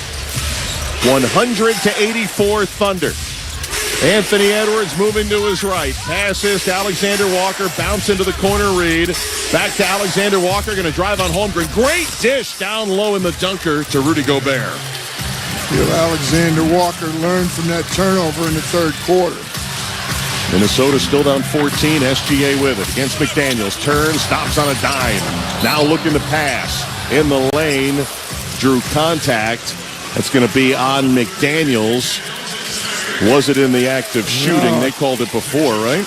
At Pat Ferris pointing to the sideline, Yeah, we no were shot. screened by Mark Daigneault. Didn't get a good look at it. Foul on McDaniels will be his third. Team foul number 3 on Minnesota. Inbound, Jalen Williams gets the beat on Alexander Walker, takes it to the cup with the left hand and lays it in. He is so quick when he wants to be. His burst is incredible. Yeah, point to point. It just often looks like Jalen Williams or Shea can score when they want to. Anthony Edwards missing a 3. The long bouncy rebound was with Alexander Walker, and who else? Jalen Williams rips it away. Had the rebound and lost it. 102-86 Thunder. 6:15 to go in game 2, and now SGA gets knocked down by McDaniels. Frustration foul right now. Crowd's really upset, and they're looking for a little chirping going on now. Lou Dort and Naz Reid. There was a trip, and then there was a push. Scott Foster sending both teams back to their benches. I think the foul was on McDaniels bumping the body, and then, as you pointed out, the frustration was McDaniels with a two-hand shove to the back of Gilgeous-Alexander after the foul. Officials will gather together. As you pointed out, Scott Foster sending both teams to their respective huddles. That could easily be upgraded because it wasn't a basketball play. Pushed him with two hands. I don't think he hurt him, but I'll be surprised if this does not get upgraded. Well, officials are still chatting. Looked like Scott Foster was making his way to the microphone. Has a few words for Tony Brothers, and now he'll crack the mic. We have a double trigger on the play. We're checking to see if the foul meets a flagrant foul and if there was a hostile act after the play. Yeah, I think they're going to get a flagrant on McDaniels when they take a look at it. While they look at it, let's pause 10 seconds for station ID. This is the Western Conference Finals on ESPN Radio and the ESPN app, presented by Indeed. You're listening to ESPN Radio 101.7 The Team. KQTM FM, Rio Rancho, Albuquerque. Mark Kestisher alongside former OKC Thunder coach P.J. Carlissimo, George Sedano on the sidelines, producer John Medani, engineer Al Rosenberg. Thunder 6:14 to go, up 16, looking to go up 2-0 in the Western Finals. Minnesota's done a good job so far in the fourth quarter, but it's just when it looked like they were kind of getting a toehold, you had J-Dub step up, Shea Gilgeous-Alexander step up, and once again the frustration bubbling to the top with the Minnesota Timberwolves. Here's Scott Foster. After review, it's been determined that the foul called on the floor has been upgraded to a flagrant foul. Penalty 1 for unnecessary contact. Shea Gilgeous-Alexander will shoot 2, and they'll retain possession of the ball. McDaniels committed his fourth foul, and then that push after the foul, the flagrant on Jaden McDaniels, who has spent a lot of time this year on Shea Gilgeous-Alexander, has had some success, has also had the MVP take him down, and of course, Minnesota Timberwolves struggling here in Oklahoma City in the second halves of both games 1 and 2. We told you after game 1, it's uncanny in the West. You win game 1 of a best-of-7, you virtually have won the series outside of San Antonio in 2012 as SGA misses the first of 2 techs. Against these Thunder. Yes, Thunder ran off 4 straight wins after San Antonio won the first 2 games. But teams that go up 2-0 in the Western Finals, as SGA hits the second, have won 33 of 34 series. Again, the only loss, San Antonio in 2012 to OKC. Well, the team that's hosting should win the series. That's what's supposed to happen. You've played 82 games. And it's a 1-6. You know who the better team is. There's no question. The problem now that Minnesota may be facing, we still got 6 minutes to go. You go down 0-2, you got to win 4 out of 5 against a team that's better than you. Holmgren in the lane trying to spin and hook the shot, and it's going to be an offensive foul against Oklahoma City. The officials are doing what they should do. This game getting a little chippy right now, so they're going to call anything that's even borderline.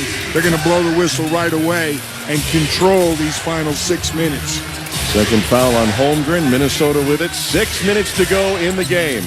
trailing by 17. Edwards across the top, now cuts to the right, goes to the left, shoots tip of the circle, splashing it home. Best shot for Anthony Edwards in a bit. Yeah, Ant-Man's been unable to get the threes to go down or even get good looks from three, but he did a good job that time stopping above the free throw line. Ant-Man with 26, Oklahoma City 103-88 lead. Here's SGA putting his head down, drives into his cousin Alexander Walker, missed the shot and rebounded by Alexander Walker. Running into the front court, trying to get past Williams, high off the window and in for Nickeil Alexander Walker. I like the fourth quarter that Nickeil Alexander Walker is playing. He's active on the boards. He has not been sloppy with his passes, and he's attacking the rim. Minnesota within 13, 5:10 to go. OKC has it with Jalen Williams. Feeding Gilgeous-Alexander, faces up his cousin from Toronto, drives him into the post, double comes, pass out Jalen Williams. He'll take on McDaniels, pulled him down to the low box, and scored it. What a move by Jalen Williams. Again, it's such a luxury. You got two guys who are capable of making threes, putting it on the floor, finishing in traffic. 21 for J-Dub. 15-point Thunder lead. Naz Reid attacks, sends it to Edwards, covered in the corner by Dort. Faces up, drives baseline, gets around Caruso, able to score. Lou Dort did a good job closing out on Ant-Man. Didn't let him get the corner three off, but Ant-Man beat him to the rim. He's got 28. Minnesota still down 13. Looping pass to Jalen Williams, front court against Mike Conley. Back to the basket, backs him to the dotted line. Turns, taken away by Conley. Still loose on the floor, but Mike picks it up for Minnesota. Jaden McDaniels got his long arm in there, I believe. Alexander Walker against Gilgeous-Alexander. Before the shot, drew the foul. They are over the limit, so we're going to have free throws anyway as the younger cousin by 52 days, Nickeil Alexander Walker, cousin of the MVP, Shai Gilgeous-Alexander, NAW, going to the line. I want to say they're scared, this crowd, but they're growing a little apprehensive. There's a hush. Minnesota's doing a little better the job than just hanging around. They're making some headway. They lead the quarter 21-12. Down 22 at the end of three. Alexander Walker hits the first of two free throws. A long climb for Minnesota. And PJ, you've been a coach for a long time. Even if they fall short, sometimes there's a carryover if you can get some momentum. This is critical. What Minnesota's doing is going to help them even more when they get to Minneapolis. But they absolutely have an opportunity to get this game, and they're very much aware of that. Down 11 on both free throws made. 4 minutes to go in game two. Lou Dort receives the pass. Corner three missed badly. Naz Reid dives for it, tips it ahead to McDaniels. His pass stolen. It was a weak pass to Edwards. Down floor. Holmgren got blocked by Reid. Picked up by Jalen Williams, who scores it at the cup, and he's fouled. Count it for J-Dub. Minnesota had a chance to get it into single digits, but could not keep it. They had numbers, and Jaden McDaniels just made a very poor decision. Coughed it up. Not only did they not get a chance to score, actually, I think that might have been Ant-Man that coughed it up. They give the turnover to Ant-Man or to Jaden. I'll look at the play-by-play, but that was a huge possession right there. Yeah, I'll tell you what. They had an opportunity, and he just kind of floated a pass backwards to Ant-Man. They just gobbled it up and went the other way. And on the other end, the crispness of Oklahoma City. 5 guys playing as one, as they have all season long. Always seem to be in the right spot. And they just run the floor so well, Kesty, in both directions. Free throw missed by J-Dub. 107-94. Oklahoma City's lead is 13 with 3:40 to go. Ant-Man against Caruso. Hesitation. Drive. Got by him. Fouled. Hard block by SGA from behind after the whistle and the foul called. Alex Caruso's had a rough one. I think if that's on him, that's number 6. It is. Well, the other thing that's happening that I know Mark Dagnall is not happy with, is a lot of fouls. The clock is getting stopped repeatedly by Minnesota attacking the rim, getting to the free throw line, being aggressive. Clock's your friend right now. You want to keep that clock running if you're OKC, and Minnesota's doing a good job not letting that happen. At the free throw line, Anthony Edwards hits the first of 2. Alex Caruso fouling out of game 2. Cason Wallace replaced him, and now Mike Mike Holmgren. Chet Holmgren comes in for Isaiah Hartenstein. Sorry, my Coach. buddy from Seattle. I was going to say, making an appearance in the Western Finals. Anthony Edwards, one more to come. Looking for his 30th point. Missed the free throw. Rebounded by Jalen Williams. Again, easy to see. You can't play a perfect quarter. But, I mean, if you're going to stage this kind of comeback, can't afford sloppy turnovers, and you got to capitalize on your free throws. 12-point lead Thunder. SGA being harassed, able to keep the handle of the ball. Finds Jalen Williams baseline, sends it across to the corner. Lou Dort with 4 to shoot out on the perimeter. Lou Dort's going to put up a tough shot. No good. Missed the rim. Shot clock violation against OKC. Not piling on because my guy is having an excellent playoffs, Kesty. All this has transpired without Julius Randle being on the floor. Good point. Naz Reid and McDaniels have been on the floor with Alexander Walker and Anthony Edwards and Mike Conley. Coming up on 3 minutes to go. Edwards takes 2 defenders, lifts and knocks it home from 17 feet away. 31 for the Ant-Man. It's a 10-point game. A lot of time to go. They pick up at half court. Pass to the corner, Dort. Baseline drive. Finds Holmgren at the cup, and he puts it up and in. Minnesota trying to do the same thing they did in that regular season comeback. They're doubling Shai Gilgeous to make somebody else beat them. Anthony Edwards 3 off the mark, no good. Holmgren rebound. Oh, look at this. Loose ball foul. Chet Holmgren on that rebound. And in the bonus is Minnesota. Timeout called by the Timberwolves, who trail by 12 and still 2:33 to go. We'll step away from Paycom Center. We're not done yet here in Game 2. Mark Dagnall's got plenty of time to decide whether or not to challenge now. He's watching the screen above us, and they are going to challenge. He just twirled the fingers, so we'll see the green lights come on momentarily. Tell you what happens when we come back. 2:33 to go in Game 2. Oklahoma City 109, Minnesota 97. This is the Western Conference Finals on ESPN Radio and the ESPN app, presented by Indeed.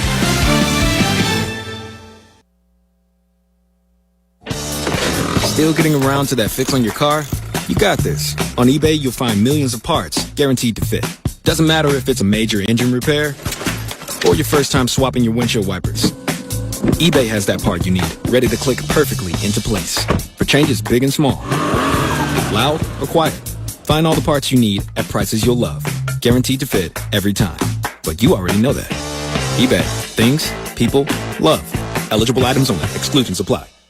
The power of Dell AI with Intel Inside is transforming the world of pro sports.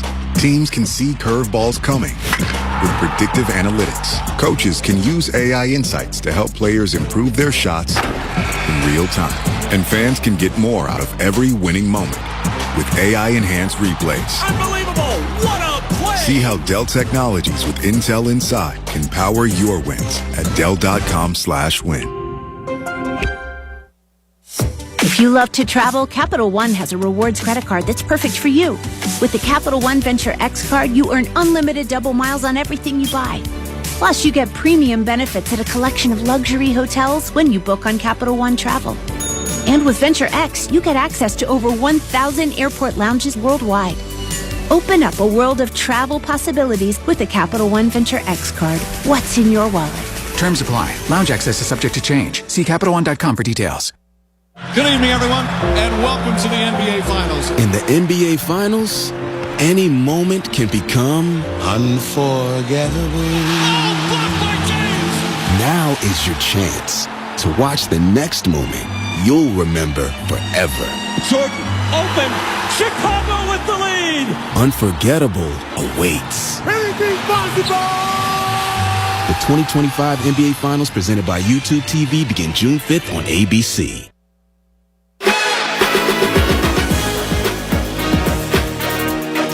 This is the Western Conference Finals on ESPN Radio and on the ESPN app. From Paycom Center in downtown Oklahoma City, Mark Kestisher, PJ Carlissimo, George Sedano with you. The OKC Thunder bidding for a 2-0 lead in the Western Finals.